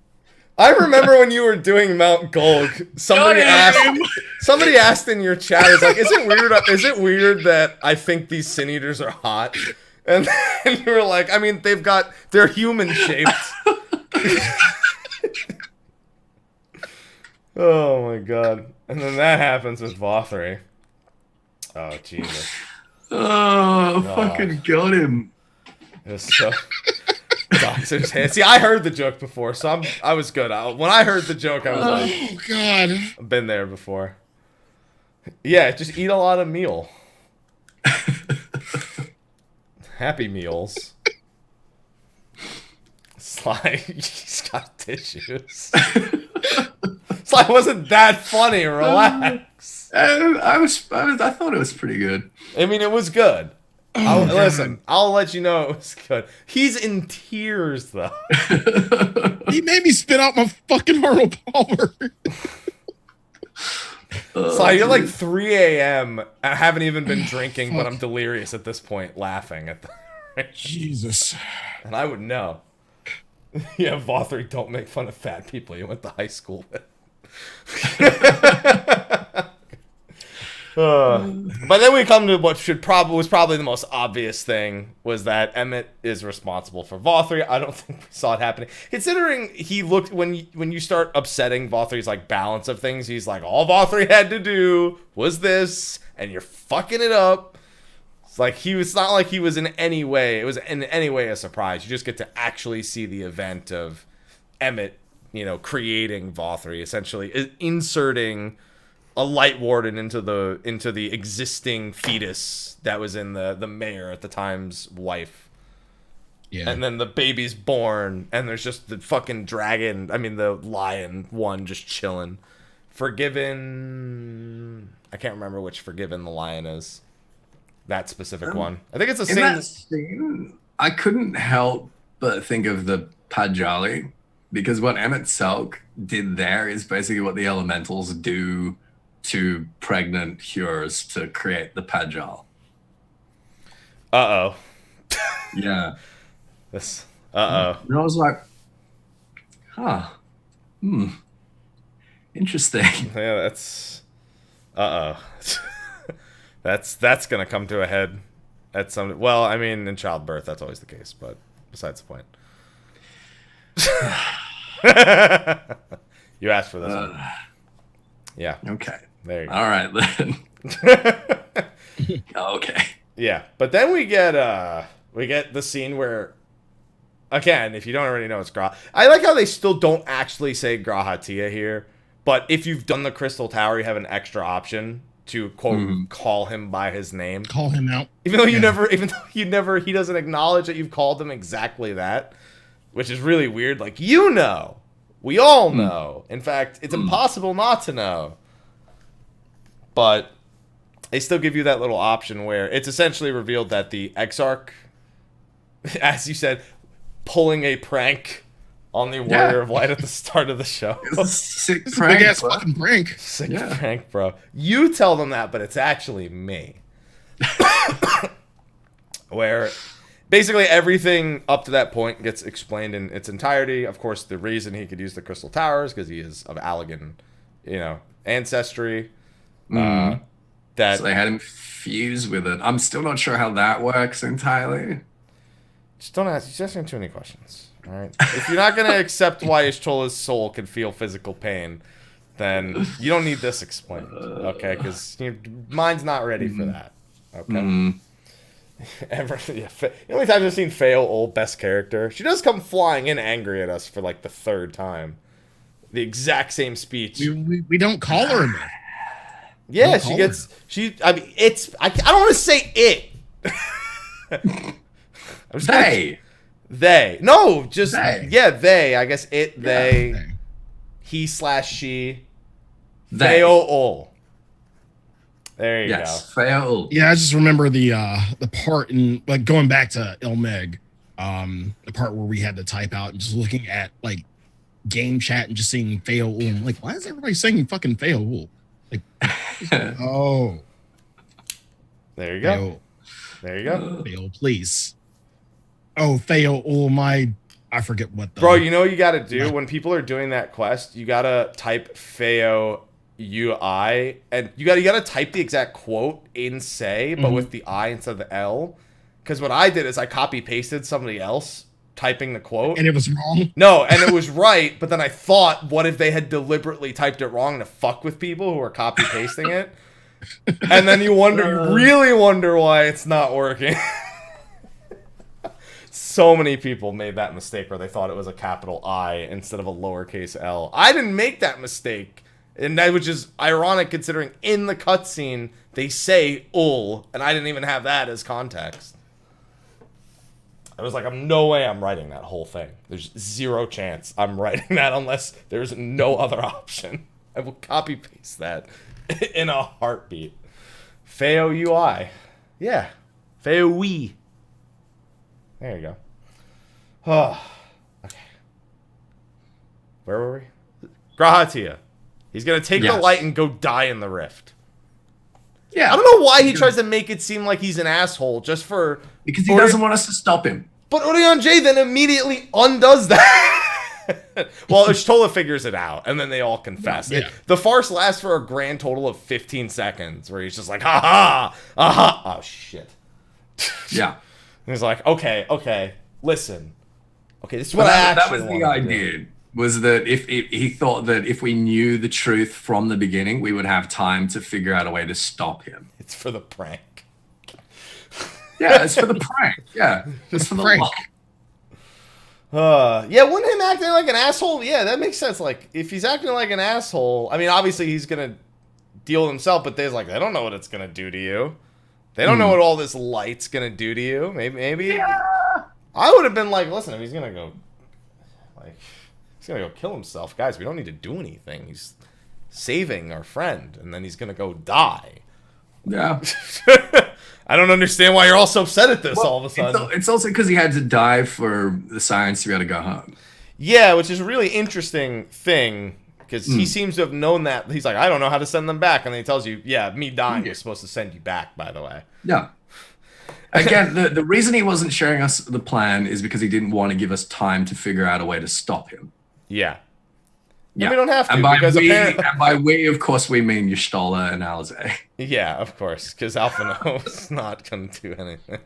Urianger's in on it. Alphino's just like a rock when it comes to this, just going to sit there. So yeah, leave it up to them. Like, no. But we learned that the best way to stop him was to shoot him with a gun. Funny that. Yeah, it's one weakness. It's one weakness. Bullets. My only weakness. I was like, seriously? And then a gun? Like so many times, gun? and then you just get bullied by a fucking gun. I had Really? flashbacks to Asahi shooting Tsukiyomi. Like, except that was like in the front, not in the back. What's about it? What does he need a gun for? I mean, maybe he just really likes the machinist rework. Yeah, I guess. At least he could have used drill, reassembled it. He is weak to gun. Oh my god. And at this point, we are overflowing with light ether. It's something Y'shtola actually foresees a little bit earlier, because you got to remember, it's been years, but we still say she can't see. She detects ether. See. Well, yeah.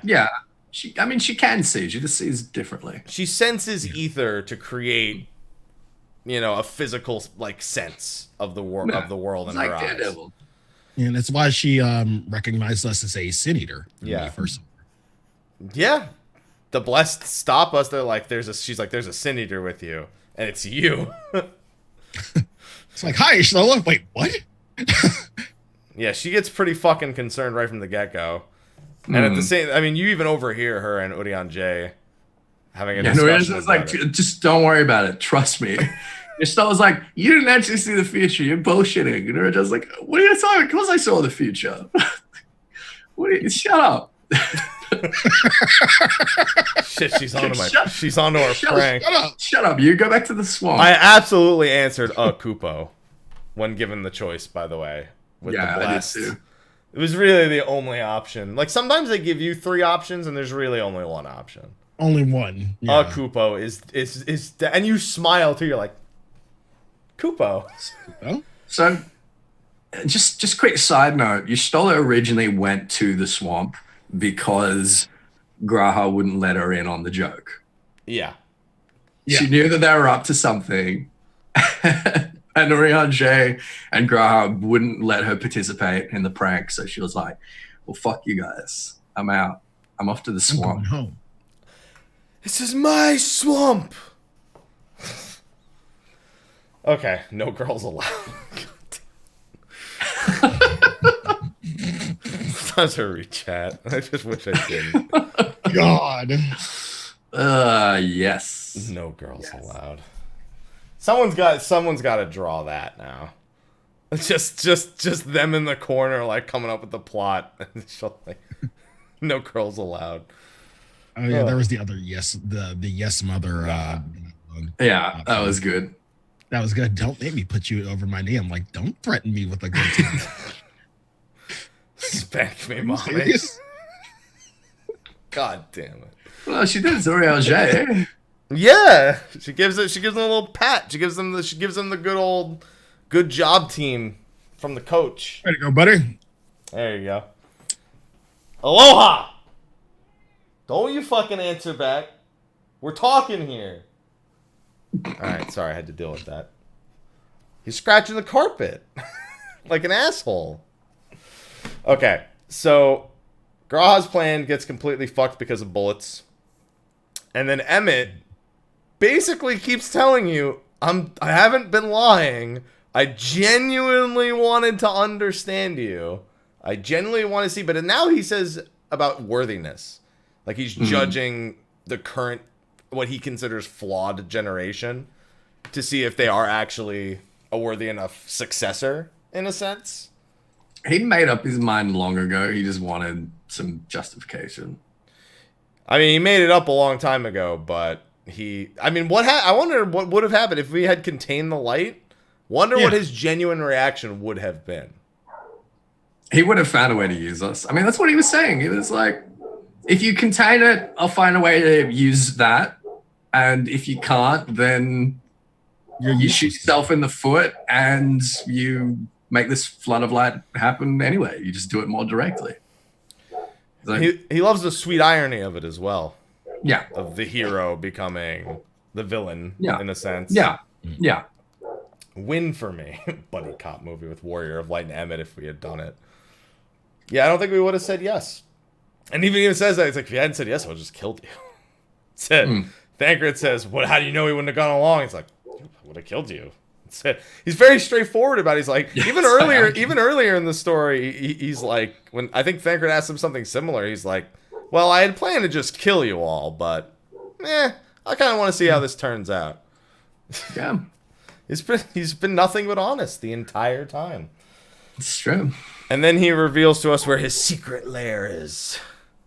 The Tempest. The Tempest. Which reveals to us the first version of Bismarck, which is a giant fey whale, in a sense, that can breathe and create pockets of air under the water. And it can talk. And it can talk. It talks fey, though. And it doesn't give a shit about what Urianger has to say. It waits until King Feoul shows up. And then finally, I think that's when you finally call Feoul, and Feoul's like, you did it! You finally fucking did it! Just like, I'm overpowered, right? Like, that I could have solved all of these problems. No? Okay. Pretty much. Did you not remember? I went to another dimension that you just came from. The one that all your friends are from, and you can't do shit. You're the only other one, but I can do it. Just follow your little ether. No, I can do that, but no one else can. Here's all your items, by the way, asshole. Call me next time.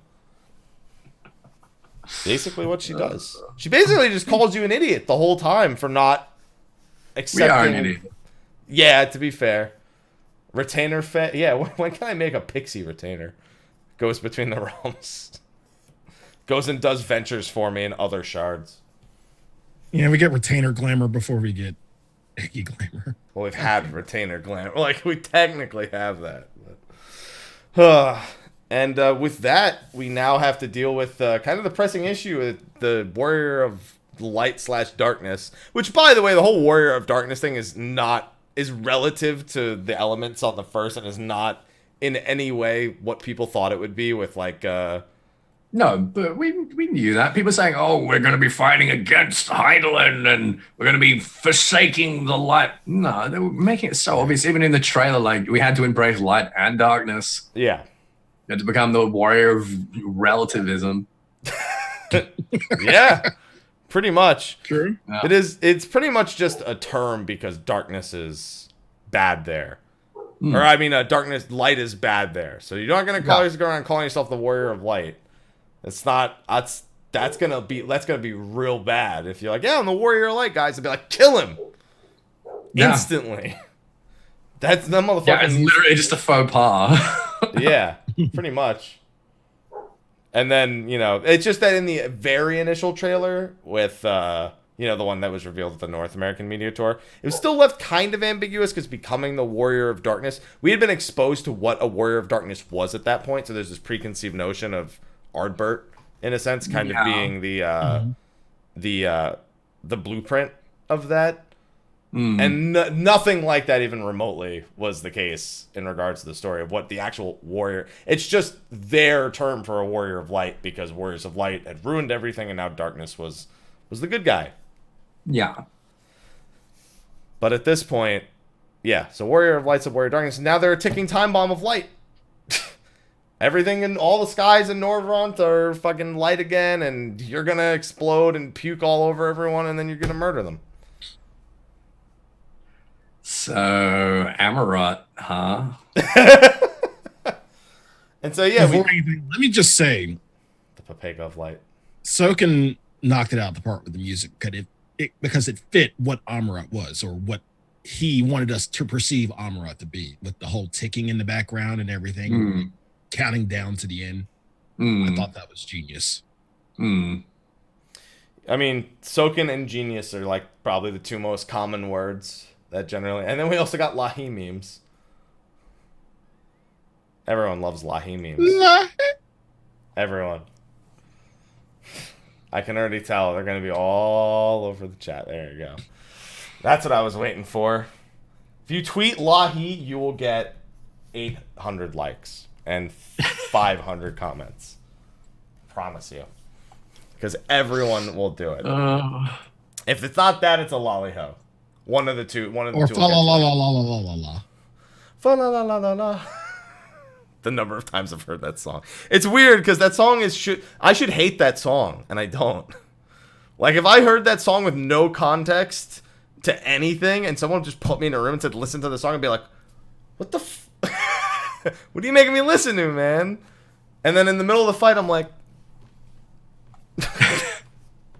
just bobbing my head left and right. I can't help it. Mechanics. Fa la la la la la. Yeah. Knock back. Fa la la la la la. We call that Stockholm Syndrome. Yeah. Okay. Aloha! Amarot.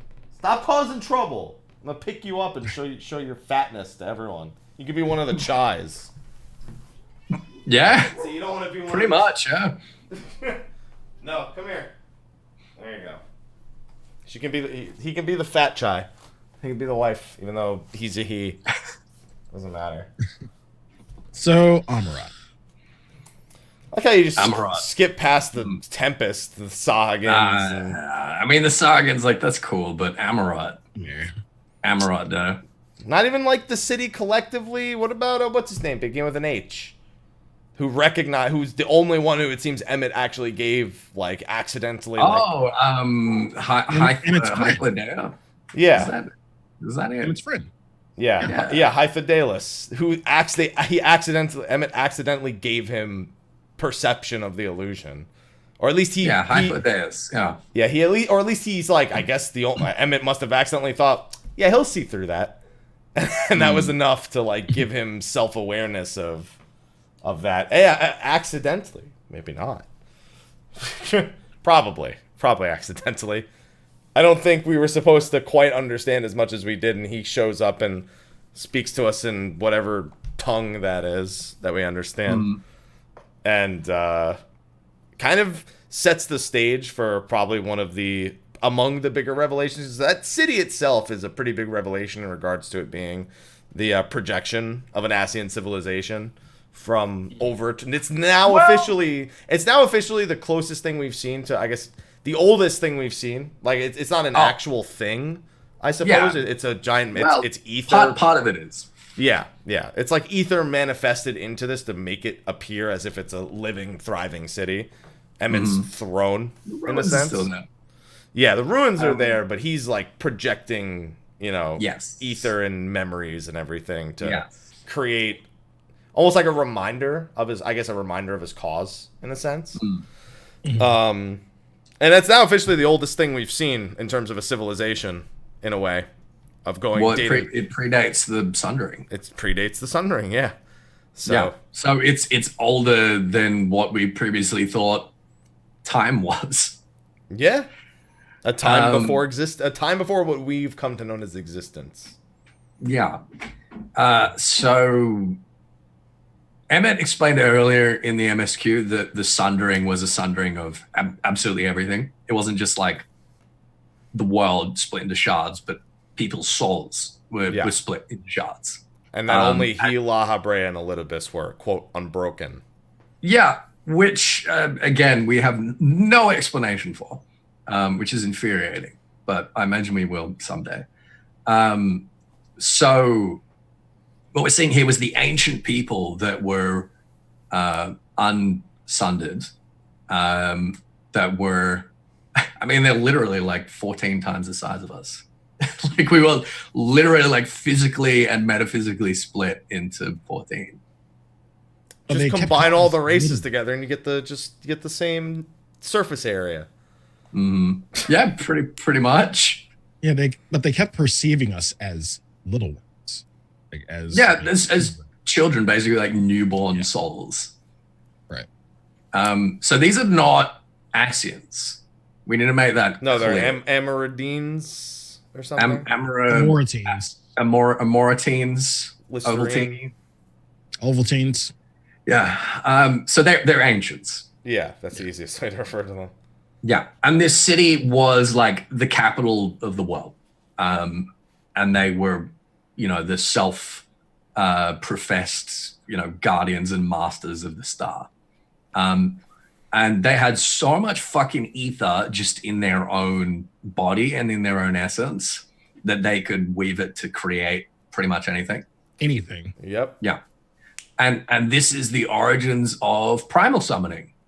They could create anything out of ether and sustain it with their own ether without having to. At least Y'shtola believes that it wouldn't have had to put any tax on the land just because their body had so much fucking ether. Yeah. I suspect that we're probably going to find out that that's bullshit because, I mean, I'm sure that it's a case of the being the greater than the sum of their parts in terms of like their ether and their capabilities and all that. But if you put 14 people together and you're like, all right, let's create a city out of ether, it wouldn't be enough, would it? But that's what Emmett Selk's done. Yeah. But it wouldn't because it takes way more than that to summon a primal, and that still drains the shit out of the land. But how many did it take to summon Quetzalcoatl? One, apparently. Yeah, one, apparently, yeah. But I question that, whether it was not, in fact, taking a tax on the world, because I suspect that we're going to find out that the fact that they were creating all of these cities and all of these different creatures and everything just out of nothing was what fucked up the star to begin with. I mean, it's in line with exactly why primal summoning is bad in the first place. Yeah. But Y'shtola seems to think that that's the reason why primal summoning is bad, because people who summon primals, they're using the same kind of magic. Again, it's taught to them by the Asians, but they don't have the ether to do it, so it has to drain the lands.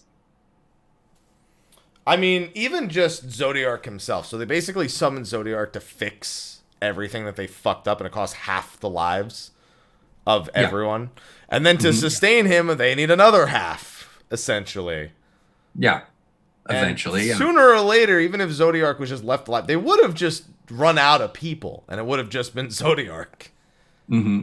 So it seems like this whole magic is just fucked from the beginning.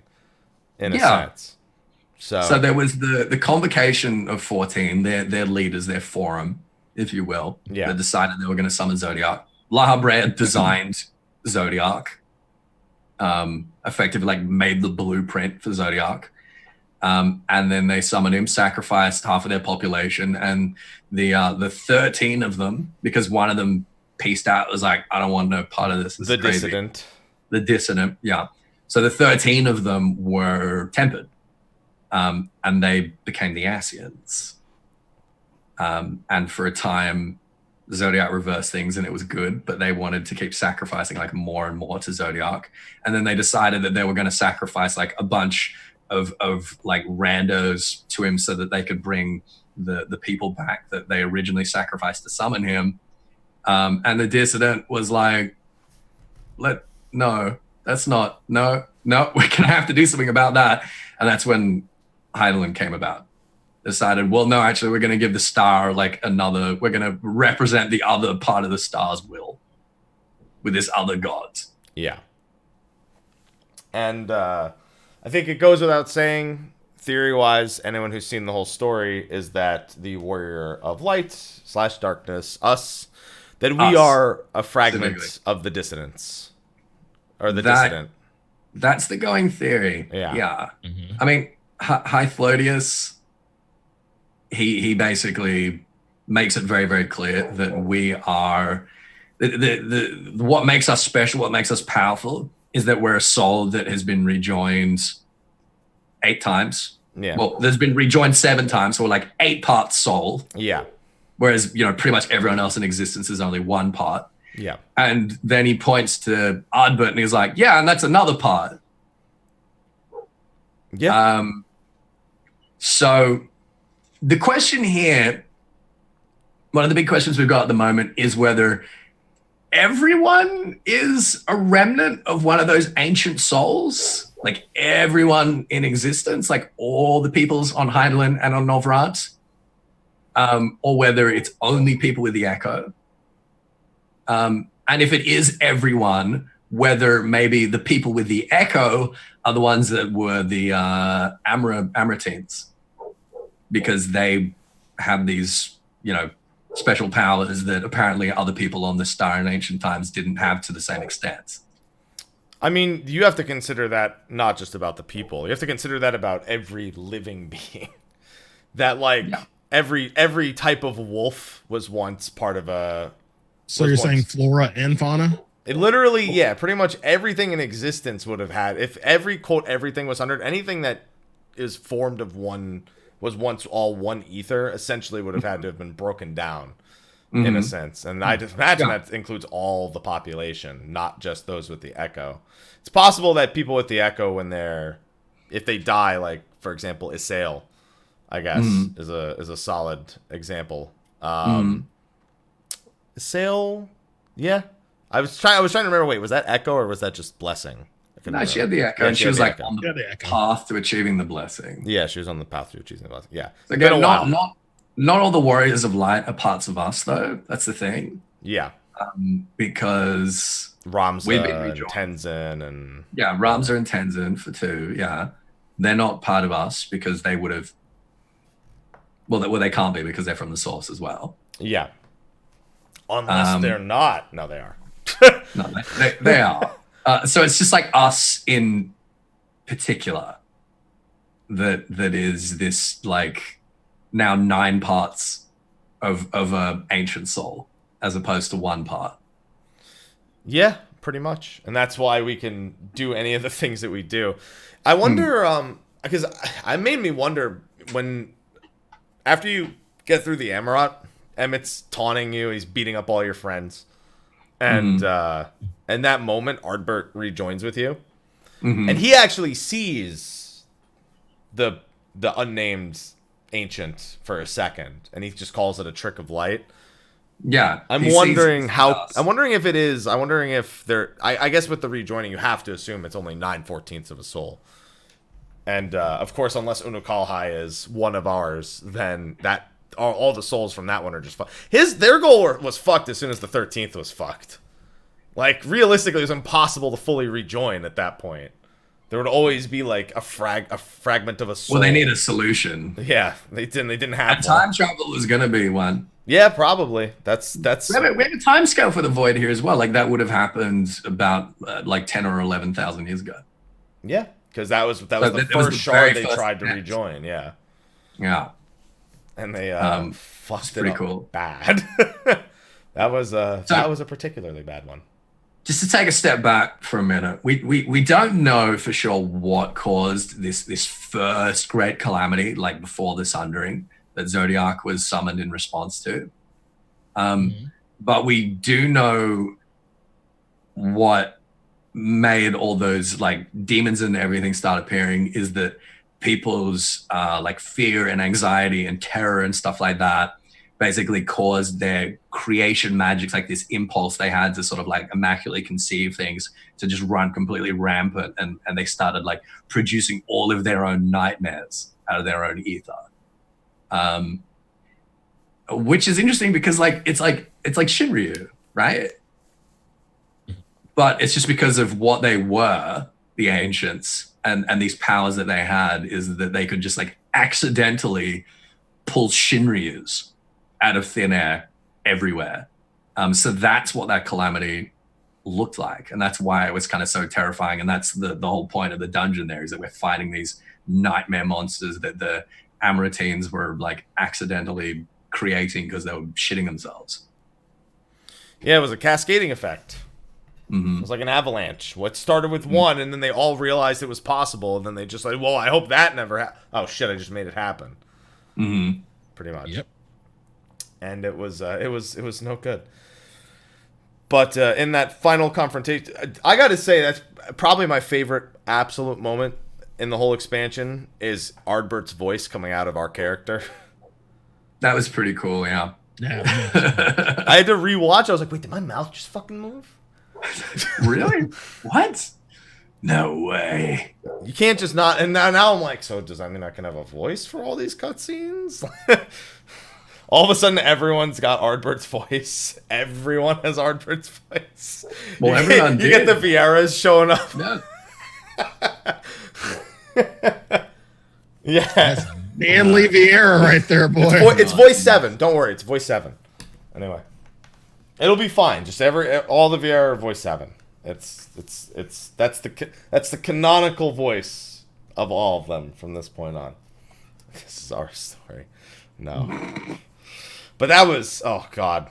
I don't know, I didn't think my character speaking, even if it wasn't my character speaking, it's Ardbert, would be so fucking epic.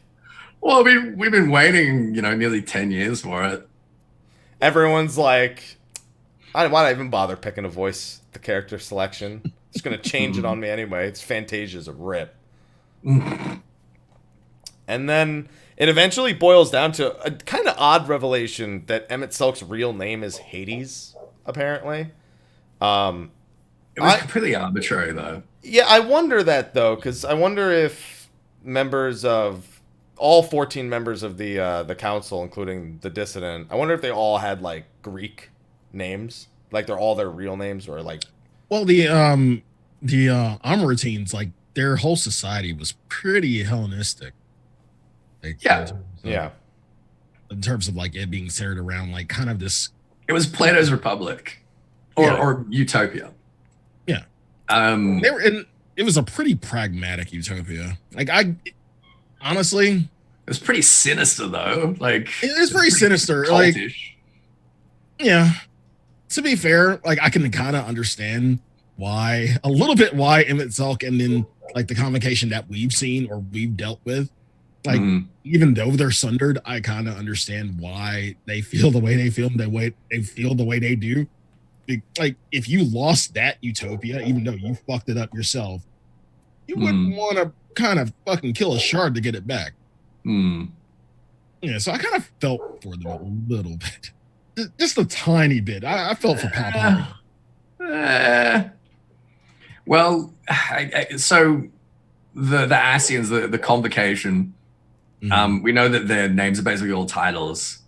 But I believe the implication was that, like, the title was the name of the first dude that held that position. Held the title. Yeah. And then anyone that's ascended into that position is just given that title as a name. The name. So his real name was Hades, but that doesn't really mean anything other than being like a really cool throwback and a really cool way of like adding a Hades fight.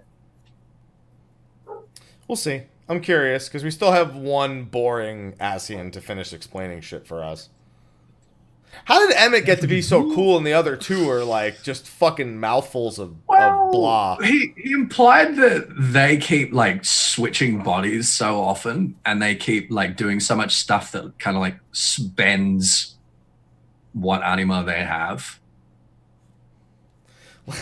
Like, he chat's like, shut up, La Habrea. I mean, word of La Habrea, because all he does is fucking open his mouth. Yeah. He just speaks a lot.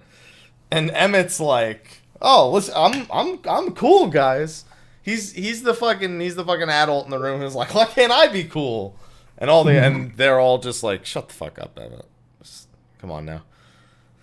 Even Elidibus is like, Emmett really doesn't talk to any of us. I thought it was funny when he's speaking with Varys and he's like, I don't know, like he went to the first. He doesn't really tell us anything. He just kind of does whatever he wants. We don't really keep track of all that. Mm-hmm. But we end up dealing with the threat of Hades. He's collected all the souls essentially of the other Ascians, or he's like keeping them in a sense, or at least the masks or the memories. It's hard to tell because you see like a bunch of masks, which you'd think would represent the masks of the Amaratites, Amartines, Ovaltines, Saltines. I mean, that's the idea. I don't think he's like literally collected the souls of them because their souls are like, he's made the point that whenever an Ascian is destroyed, they will find another shard of that Ascian's soul and just promote it, basically. Yeah. Like, your job now. There you go. Obviously, you can't do that with La Habrea and Elidibus and Emmett Selk because they've got all the shards of their soul. So once they're dead, they're gone. They're destroyed. Yeah. I'm confused by this, but I don't think he was like, yes, I've joined all the souls of all the Ascians. It was more like this is our hopes and dreams, and I'm drawing on a bunch of ether and using my creation magics to transform myself into this thing. Because he can really make himself into whatever the fuck he wants. As we like established with the academia, for instance. Yeah. It was like, we can like take this ether and transform ourselves. It's not just limited to like other things. Another big part of that scene though is throughout all of Shadowbringers, canonically, you're either fighting. I actually didn't pay much attention to Titania and Crown of the Immaculate in regards to how you end up with 8 people there. I don't know if canonically they're supposed to be. You just do. They're just there. They're just there. Okay, because all the other dungeons, canonically speaking, it's just you and the trusts. It's just you and all of them. They're always there at the end, essentially. Even with Crown of the Immaculate, they walk up the stairs at the very end. Yeah. But with G'raha, he pulls 7 people from across time from across the time and space to fight Hades with you in that moment. Yeah, so he's dragging like warriors of light from across the multiverse, basically. Yeah. So like canonically, we could think of that as us fighting alongside like Ramza and Tenzin and all these other warriors of light from different shards at different times, and it was so epic. Yeah, and I'm like, yeah, I'm glad you've got this shit right now. Like, because if you had fucked it up 7 more times, shit would have been pretty fucking bad. Yeah. Would definitely not have been good. Yeah, it's just, for all the other, I just think back to everything pre-Shadowbringers. It's like, hey, you guys get some adventures. You guys will be fine. And in this, like, when you're running up the top to the Crown of the Immaculate, you just don't run across 7 other people. Yeah. Pretty much, yeah. So I was wondering, those are the only Titania and Crown of the Immaculate were the ones where I questioned the canonical, the canon of having other people with you. Mm-hmm. So I was, Prince. I was wondering if there was friends. But the thing is, you go right from like your allies saying we'll take care of it, you go, to going. There's never like a collect your friends kind of moment because you don't have any fucking friends on the first. These are your friends. Sure you do. These are your friends. In fact, the people don't even know you're the Warrior of Darkness. Like, they put it together pretty quickly, but they don't reveal to you that they know until after you've gotten back from Crown of the Immaculate. Yeah. So, I don't know. I was just wondering if there's any lore explanation for the 7 others there. Like, not specifically, but there's like a couple of they're pixies. A couple of conclusions. They're pixies that take on the appearance of your friends. There you go. I mean, at the end of the day, it's not important who it is, but it's G'raha being like, yes, from time and space, heroic heroes of hero times. Yeah. That's it. It's dope. All right. It's fucking cool. On the fish team. I need to get one of those where everyone is wearing Papega outfits, and I do that cutscene in that battle again, and it just summons in 8 Papegas to fight Hades. Oh god. That's realistically the scene that everyone's waiting for. That's the moment where we need it all.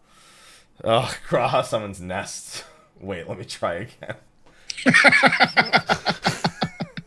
Uh-oh. Chat. Wow. Whoops. That's pretty fucking funny. Oh, dude. Chat. How could you? How could you do that?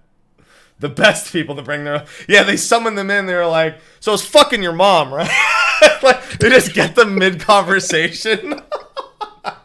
It's just some, like, random shit. Just catches them mid-conversation. Like, wait, where the fuck are we? Now that's a video that needs to get made, is what would happen when Nest is summoned into that fight. I need that video, Drac. Make it happen. Please. Please make it happen. Larry, somebody get on that, because I need to see it immediately. That's content right there. Okay. Everyone tweet. Jesus Christ. Dying Gasp, unfortunately, it being a normal mode trial is not too much to say. It's cool that Hades has his cauldron. He's a bit of an asshole at sometimes too, as Ethys learned. When he hit too many people with a certain AoE. caused a bit of chaos there, didn't you, buddy? It was fun. It was good. It was fun. He's like, I was like, oh, so that's what happens in the Duty Finder. You get Ethys and he just traps 5 people in the cauldron. I was like, oh, that's how it works. Okay, all right. Everyone below you is trying to step on the things to free everyone. Samurai. Yeah. Listen, it wasn't 5. It was one other guy. The samurai is like, oh, you going this? Should I? Do I go or? Okay, all right. I guess we're both in. God damn it. All right. But at the end of it all, we do one last fight, or we bring the white Auracite that we probably should have remembered we had from 9 levels ago, and just all of a sudden now we're like, okay, yeah, he's weakened. That's what we need. We needed that first. I mean, we established that with Nabrialis. We couldn't just throw it at him immediately. He kind of needed to be in a weakened state. He needed to be as close to like without a body in a sense. Like he needed to be nothing but like a swirl of ether, which at that point Hades, that's what he was. And he was weakened on top of that. And even with all that, they fucking chopped it, channeled a bunch of energy into it, made a giant spike out of it. Didn't do anything we did with White Auracite the time before. And then we made Bravura and threw it right through his fucking chest. God, it was so good. It was a really good end. And in that moment with Emmett at the end, he kind of accepts that his... It's hard to tell like really what his perception is of that moment. He's kind of accepted defeat at the very least and just doesn't want his people to be forgotten. But it's hard to tell if he's actually accepted that the thing that he said that he like wanted to accept in a sense, that they were like worthy allies in a sense. It's hard to really tell if he's actually garnered any respect in that moment, because he kind of goes off with a smile. I think he's accepted like us. He hasn't accepted anyone else. Well, he said if he accepts us, then by extension. Like, he said that as long as we're useful, by extension, they're useful. So I think we're kind of his useful judging to point. him though, like useful to the rejoining.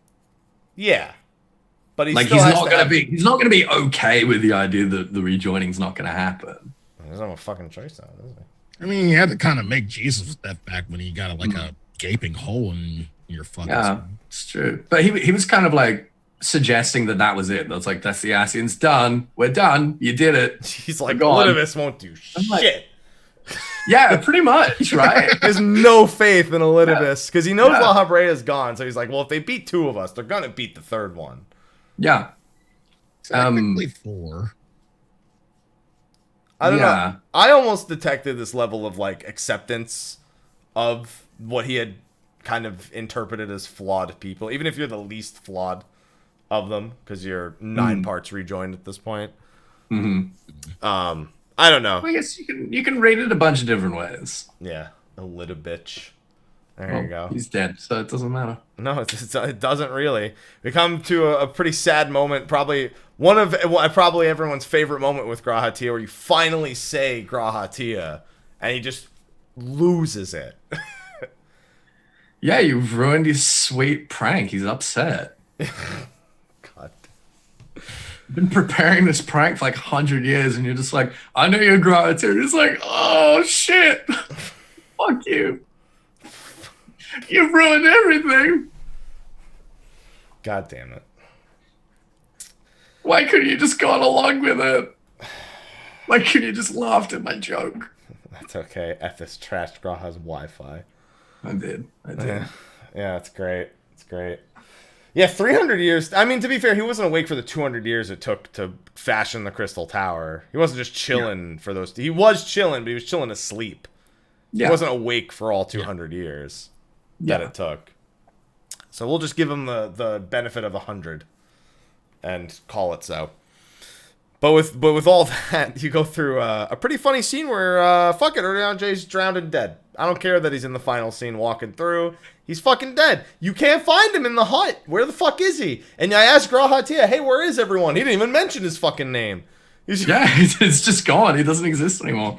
No, he's back. He's back cleaning Bismarck's teeth. I mean, that's the theory, but he's not on Bismarck if you fly out there. So fuck I reckon he's gone back to Wales. Yeah. He's like, I'm out. I reckon he could do it the whole time. I reckon he already worked it out. Aloha, stop being an asshole. But like we get to the bit at the end, and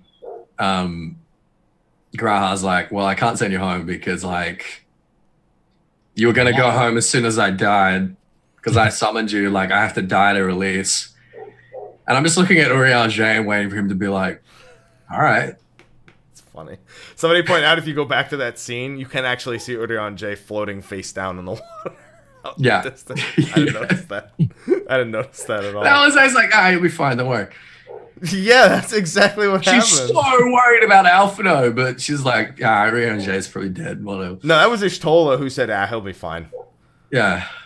Oh, yeah. Because Reen's like, shouldn't we go? And Ishtola's like, he'll wash up. I'm like, okay. That's fucked up. She's like, well, he lied to me for years. So that's what he fucking gets at this point. You come to this final scene. Feola's there. All the Yulmorans are there. They're over at the docks across where you are earlier in the story. You all swim back. It's all good. Everything's fine, except now people are still trapped on the first, and nobody really knows what to do about it. But they're just like, whatever. We'll get stuff to deal with here. I'm sure we don't mind sticking around. We know exactly what to do about it. We have to kill G'raha. Yeah. He's like, I don't know how to send you guys back. He's like, I was supposed to die, and now I don't know how to send you guys back. And I was like, well, you know exactly how. You just gotta kill yourself. Just gotta find some other way. Jesus, you fucking savage. I just wanted, listen, after that scene, all I wanted was bonus dialogue with Urian J. I got it with 3 of the 5. 2 of them are going to be part of Eden. And I was like, oh, I'm sure Urian J has something new to say about all this. And he's just nowhere to be fucking found. He's in all the cutscenes, and I don't know where the fuck he is. Maybe he went to go deal with Yorha. I don't know. Yeah, probably. Maybe Yorha is a fucking Ascian or Amerdine fucking creation of ether or some shit. Who even knows at this point? It's gonna be something like that, isn't it? Yeah, we'll see. Ugh. We shall see. I'm still waiting on the Eda theory. Don't think I've let go of that. I'm waiting for it. Yeah. Okay. Oh, I know Orion J's in all those scenes after, but there's no, like, you can speak to people after the story's done to get bonus dialogue, and Orion J's not one of them. Or at least if he is, he's not in any of the locations you'd expect to find him. So, that's what I was upset about. The Amaritines created some waifus. Yeah, Matoya just goes, Ishtola's on the first, tell her to say hello when she gets home. That's it. Like, that's, yeah, maybe Yora is Goetia's future. The future he's from, and like what happened after the fact. I was thinking that. Actually, I was thinking about that. I found him. He said Bismarck came and fished him out. Where is he then? Tell me where he's gone. Tell me where he is. Because no, he said that like in the final cutscene where we're all standing in the Crystal Tower and kind of talking and wrapping things. Yeah, up. but I'm talking about after that. I'm talking about like after that, we have no idea where he's going. I'm talking about where after you're done talking to Tataru and she gives you the Graha Tia minion that Rambros made. Who, by the way, Rambros goes, I figured out who it is, and to be honest, it was pretty obvious. Dude, if he was in the Waking Sand, somehow I would have lost me. I would love that. He's just there somehow. Maybe he's by the castle. He's not in Ilmeg. Yeah, if he is, then he's fucking hiding real well. But yeah, there's a bunch of bonus dialogue. Not too much bonus dialogue. Graha Tia has the most bonus dialogue after you finish the story. You can show him the minion, and he goes, "What the fuck is that thing?" And he's like, "Oh, someone made it." And he's like, "Fucking Rambros." He just goes, "It's Rambros made this." He's like, "Oh, at least I know he's okay. At least I know." And if you call him Graha Tia to his face again, he's like he just perks up. He's like, exclamation mark. Well, he's also like, that name doesn't really mean anything to me anymore. He's like, it's weird to hear. He's like, I kind of like sort of remember being a young man, but he hasn't used the name for 100 years. Yeah, and a little longer. He's going to use the Exarch. Yeah, he hasn't used the name for 300 years, but you know, he's asleep for 200 of those. So. Yeah, and however old he was when he locked himself away. Yeah. So, you know, and some change, pretty much. Tears up and blushes. That name doesn't mean any more to me. Baka. God damn it. Fucking Christ. And we already know why we can't talk to Thancred and Reen, because they're dealing with Eden. We get a little bonus scene with them out in the wastes. And you just have Eden chilling out there, just face down in the sands, like we saw in the little preview of it in the live letter. So caught in a flood. Yeah, we're gonna learn a lot about that. Still, definitely looks like a Sin Eater to me. Just very much looks like one. Just a really, really big one that had too much to drink and fell face first into the fucking sand. That's pretty much it. And then we have so earlier in the show, I said 2 words to describe the story, and it was rematch time. And this whole time we've been talking about everything on the first, our boys Gaius and Estinian have been dealing with Black Rose back on the source. Apparently Kryl went like the Legion of Doom. Pretty much every time, yeah. They cross paths and end up working together. Estinian's been recruited to the Scions by Kryl, apparently. Finally. Yeah, finally. And he joins Gaius in a crusade to stop Black Rose. They go to a bunch of different facilities and eventually to the capital of Garlemald, where a disturbance lets them slip into the palace because everyone is dead. Because Ella Xenos, who is now Imperial Xenos because he's swapped bodies, has made his way back there too. And he walks right up to Ella Xenos and goes, "That's my body. I would like that back very much, please." So very good timing. Yeah. My body or your secrets. It's very, very good timing. But Elidibus is like, all right, I'll tell you my secrets. Fine. that's what I don't understand. So okay, I get this much. Elidibus felt a disturbance in the Force, realized that Emmett Selk was dead, and this whole like Black Rose causing the 8th Umbral Calamity thing, like that was done. That was out of that, like that failed. So he's like, all right, why I don't need this body anymore. Fuck it. So he retreated. Xenos got his body back. That was fine. Why did he tell Xenos about Hydaelyn and Zodiark and all that? I think we see Elidibus at the end. He's like, he calls himself the Warrior of Darkness. I'll just have to kill him with a Warrior of Light. I'm just like, hey, remember how that worked last time?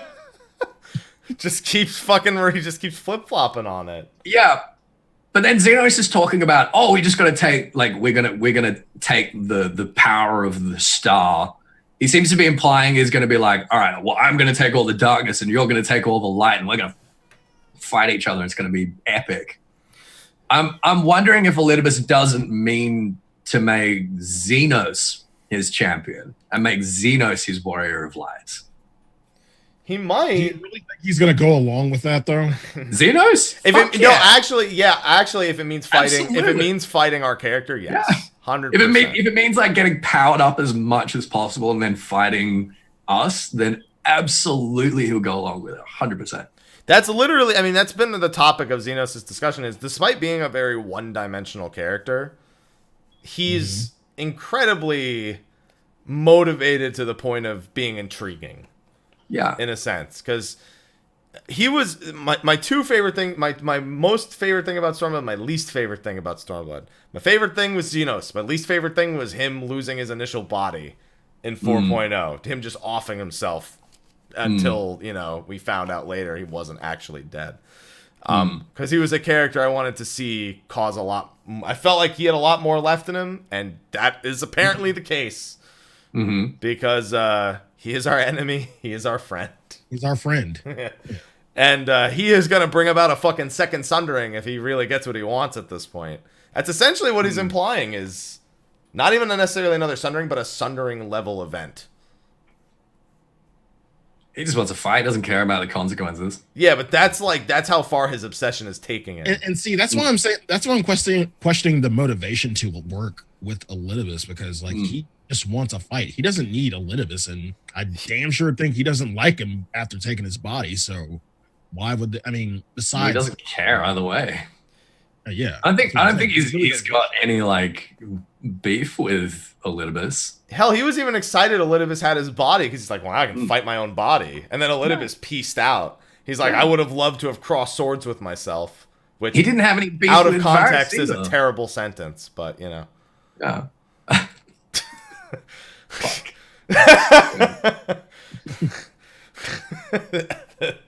But Xenos was like, all right, Varys, I don't want your empire. I don't give a shit about your empire. Your empire can die. Your empire was trying to kill my friends, and that's my job. So get out of my way. Yeah. That's it. He only killed his dad. He's like, I don't care about Black Rose. I don't care about the empire. But you're fucking with my shit here. This is mine. So that's the solution to the Garlean Empire. We don't have to go and take it out because Xenos already did. I feel like Black Rose, as much as they went around getting rid of facilities and he has no interest, it can't be the actual end of Black Rose. It just, they made it a central plot point here, but they just also got rid of it simultaneously. really quick. But it's redundant. The whole point of Black Rose was to rejoin the First. And now, well, if you tell Xenos that rejoining is the only way that this his battle's ever gonna come, I wouldn't be surprised if suddenly he's on board with that shit. Yeah, maybe. But as far as Elidibus is concerned, and the thing is wiping out the entire population of the Source, that would be terrible now, because the point of having the Source at the point that it is, the point of the Garlean Empire, the point of things being built up, is so that they can cause a rejoining. If they have a calamity that doesn't cause a rejoining, they're not going to be able to make another calamity for thousands of years. Not until some other world gets fucked up until the point where it actually feeds into it. But also not until our world gets built up again to the point where they can initiate another event of that scale. Yeah. So it's in Elidibus's best interest at the moment to make sure a Black Rose event doesn't occur anytime soon. Well, like you said, he has. Good thing he has no interest in his father's agenda then. Or his grandfather. What is it? Yeah. No, it's his father. I couldn't remember for a second. He literally says, my greedy son. Yeah. Yeah. Varys just got fucking dealt. I don't know why I was so pleased to see Varys just fucking dealt with.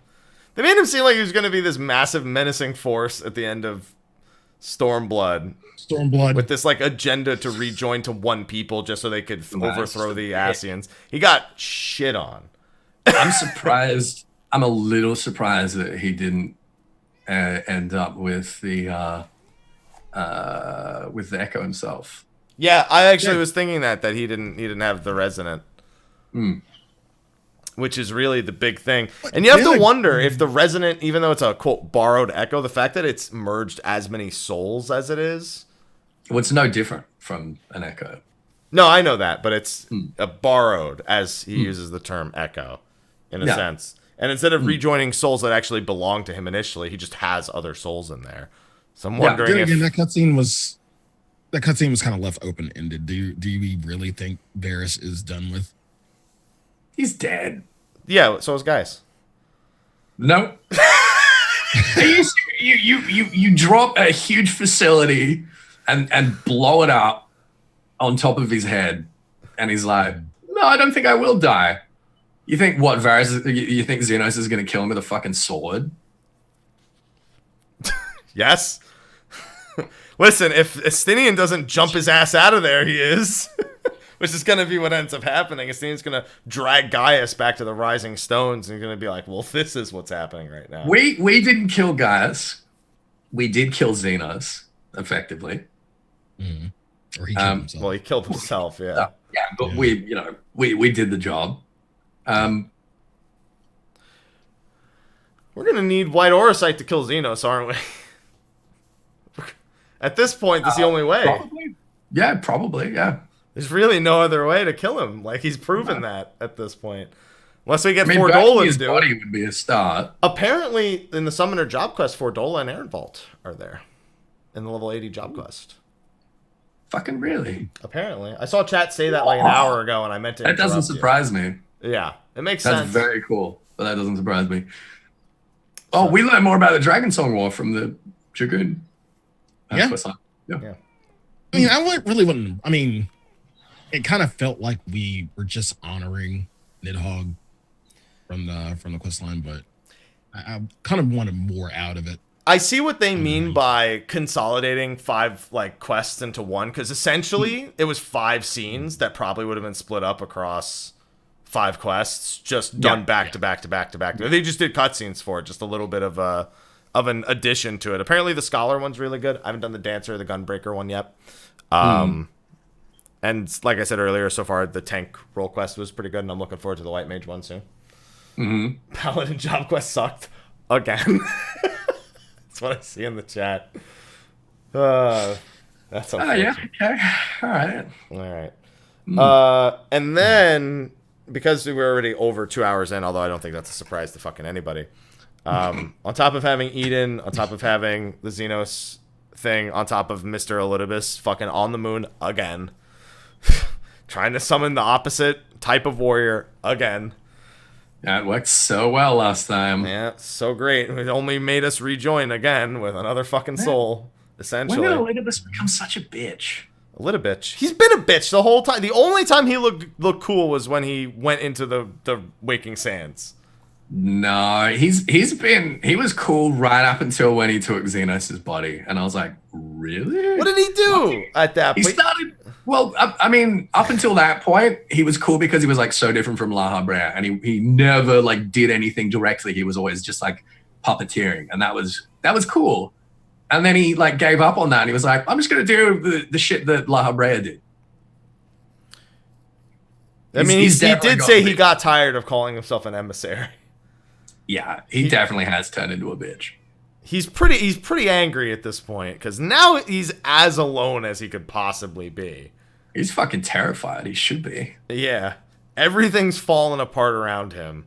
And they said we were 80% done. He's the last 20% when it comes to the Zodiark Heidelin plot. And I wonder how much of that's going to be the focus of 5.1. Like, because technically the story of the expansions don't really end till 0.3.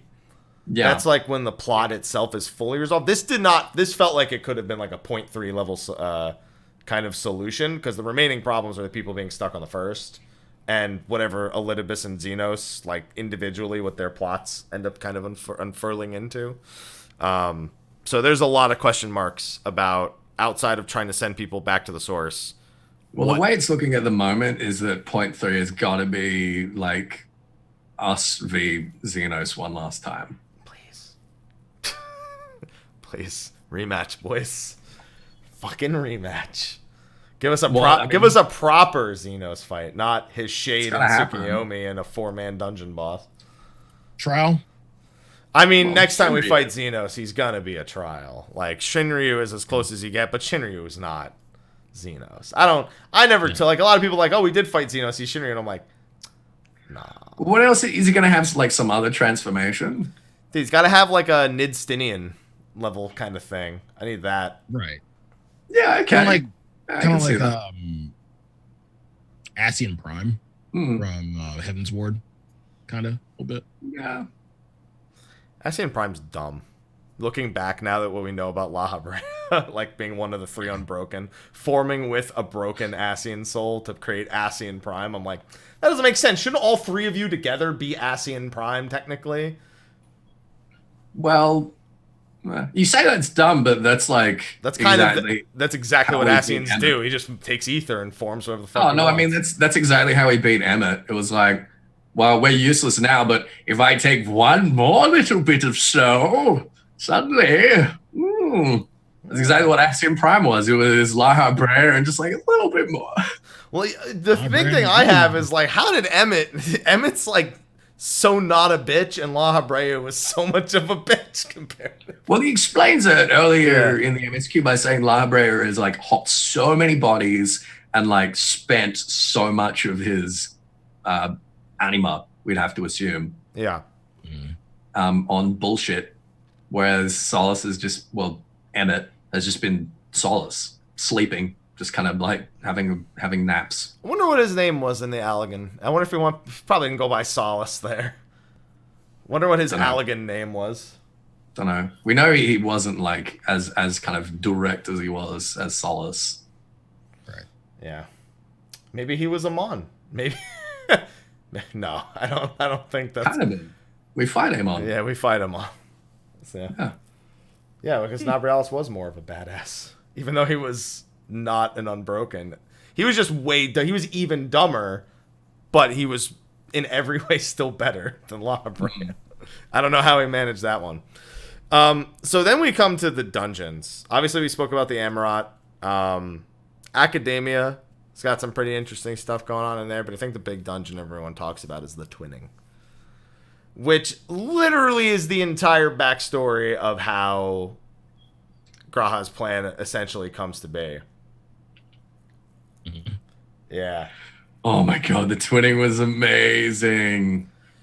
So to sum it all up, over 200 years, Biggs and his ancestors, members of the Ironworks, take data from the Warrior of Light's adventures and use that to construct a crystal tower that can both travel through time and the rift, aka Alexander and Omega level tech. That's cool.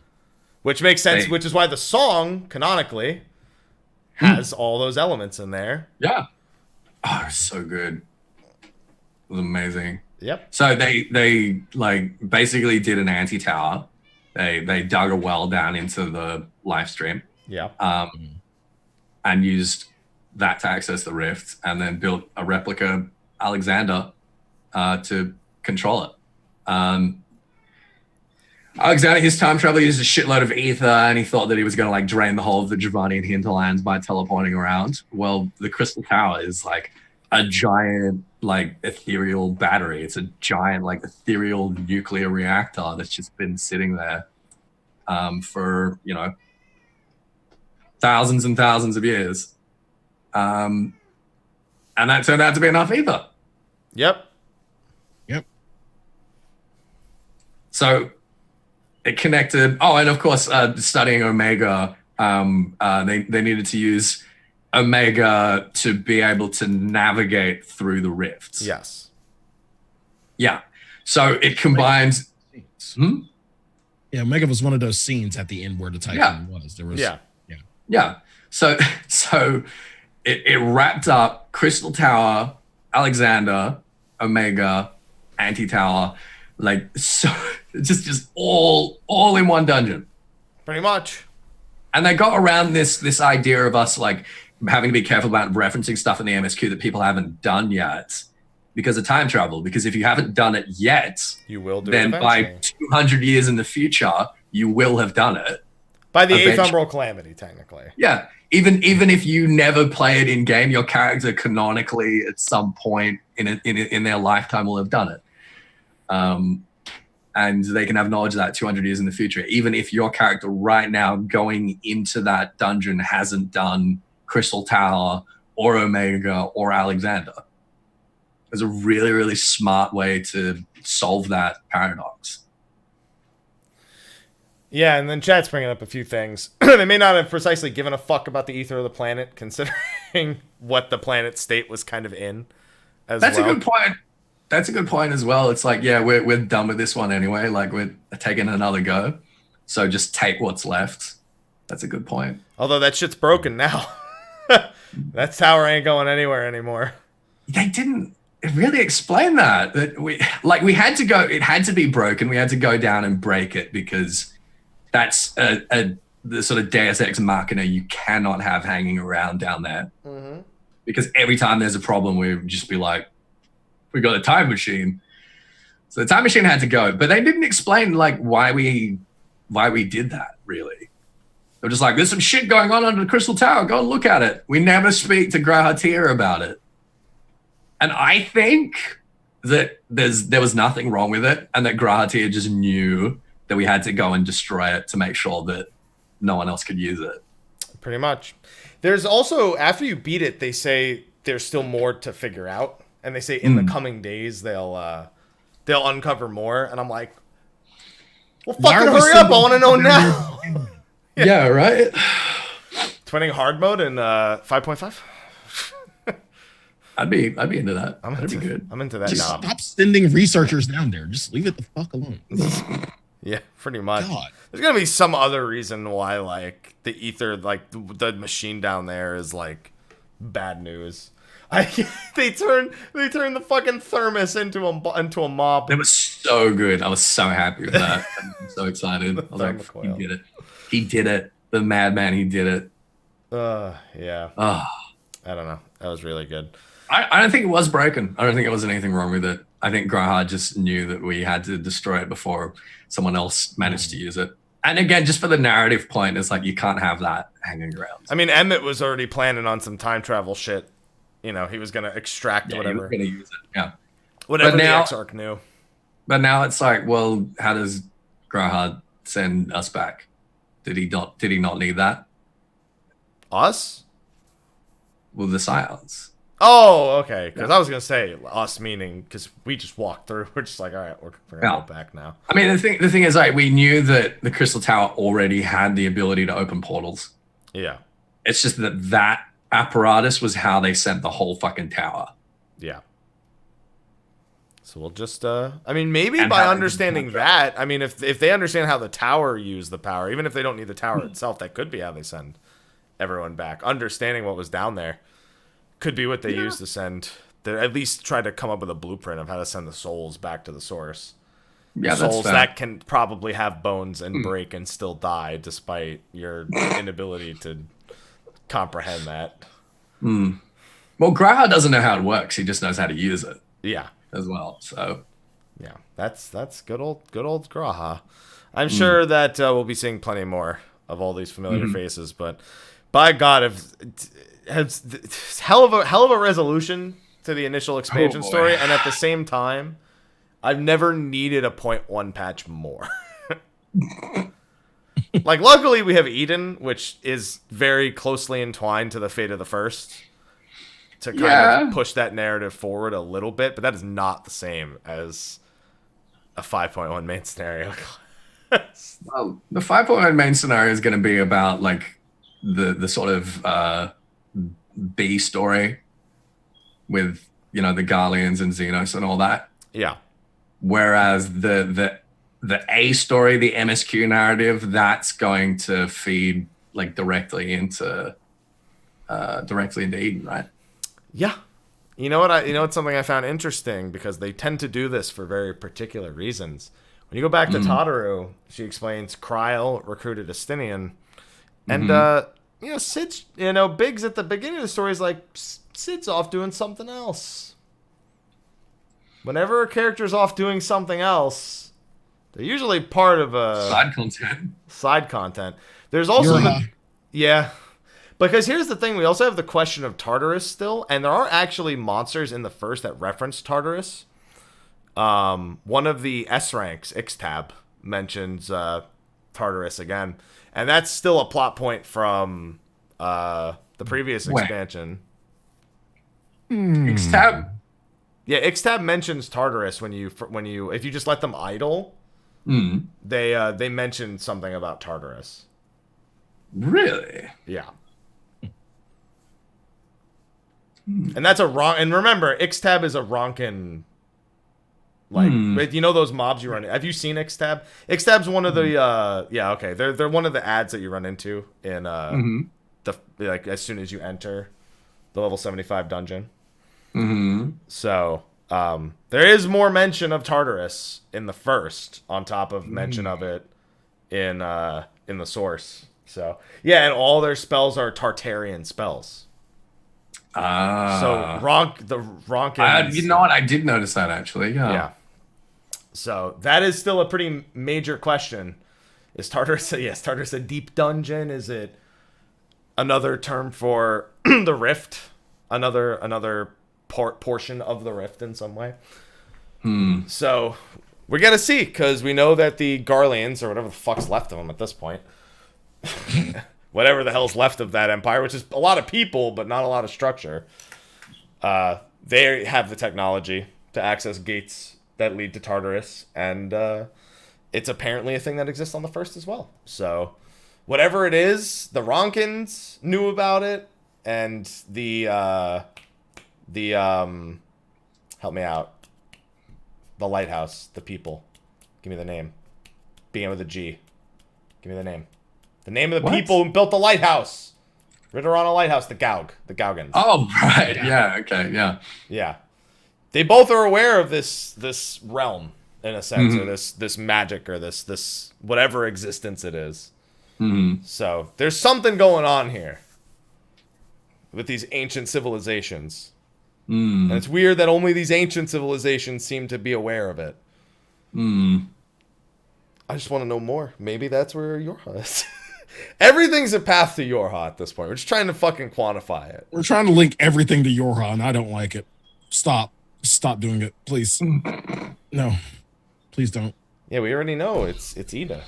We already know. It's obvious. All right. But with that, gentlemen, there are so many points we did not either think to even remotely touch upon, or just there's no way we could do it in what is almost a 3-hour show. Yeah, we can't cover 70 hours of content. So what we can do, however, Ethys, if you would like to join us next week, Eden will be out. We will not be waiting a week to do spoilers on Eden. Eden story? Yes. Yes. And of course, overall thoughts on the actual content as well. Absolutely. I'm down for that. So we can do another lore dump next week, and if there's anything else that you come up with between this week and next week, we could throw that in there and add it into discussion. If anyone requests anything, or you come up with anything, we can throw that in the next week's show as well. Yes. All right. So with that, I think we're gonna wrap up. Normally we do the patrons at the end, but I think with a 3-hour show, I think they'd understand if we say thank you and go get food. We got to get them worked back into the show. Because the last few shows, because of the depth of the topic, were kind of spent by the end of it all. So I think they understand. This was only 3 hours? Yeah, and it wasn't long enough. How fucked up is that? Crazy? Like, barely scraped the surface. Literally, it was the highest level of, like, understanding. High level meaning, like technology. Low level is more complex. Always bugged me out when I learned that in college. I'm like, that's literally the opposite of what I would have thought it was referred to. But, that's how it is. So, kudos to the main scenario writers. Oh my specifically, god. there was an appreciation thread on Reddit for her. I can't remember. Someone's got her name in the chat because I'm terrible with names. Somebody. I'm drawing a blank as well. After 3 hours, too many things. Is she Tawa? Yeah? Natsuko Ishikawa. There you go. Yeah. Natsuko Ishikawa. Yeah. There you go. And of course Banryoda as well was the other lead main scenario writer. And Koji with some fucking killer localizations. Those fate names, man. Koji with all the memes. Those dude, the fucking Waking Sands one was Pray Destroy the Waking Sands. Pray Destroy the Waking Sands. Easily. Of course, Soken as well, who killed it. Yeah. Base God Soken. Yes. Oh my god. That goes without saying every time. Every time. Like when we finally got that Escape track in Twinning, I was just like, you know what my reaction was? Oh, thank God it's not PvP. Okay. That was my biggest fear. Somehow that thing was going to end up in You thought they were going to stick it into like PvP or like Rival Wings somehow? Or when we know what the song is about, it had to be about interdimensional travel because it's an interdimensional sea shanty. That's what Escape is. Yeah. And the fact that it was that combined with Crystal Tower. And Alexander. As soon as you get in there and you're like, oh my God, Alexander, Omega, Crystal Tower, they're all here.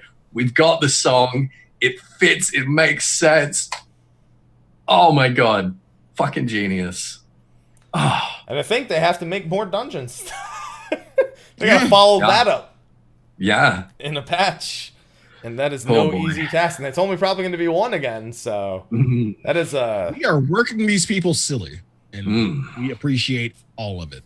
Oh yeah. That's the key point. We appreciate all of it.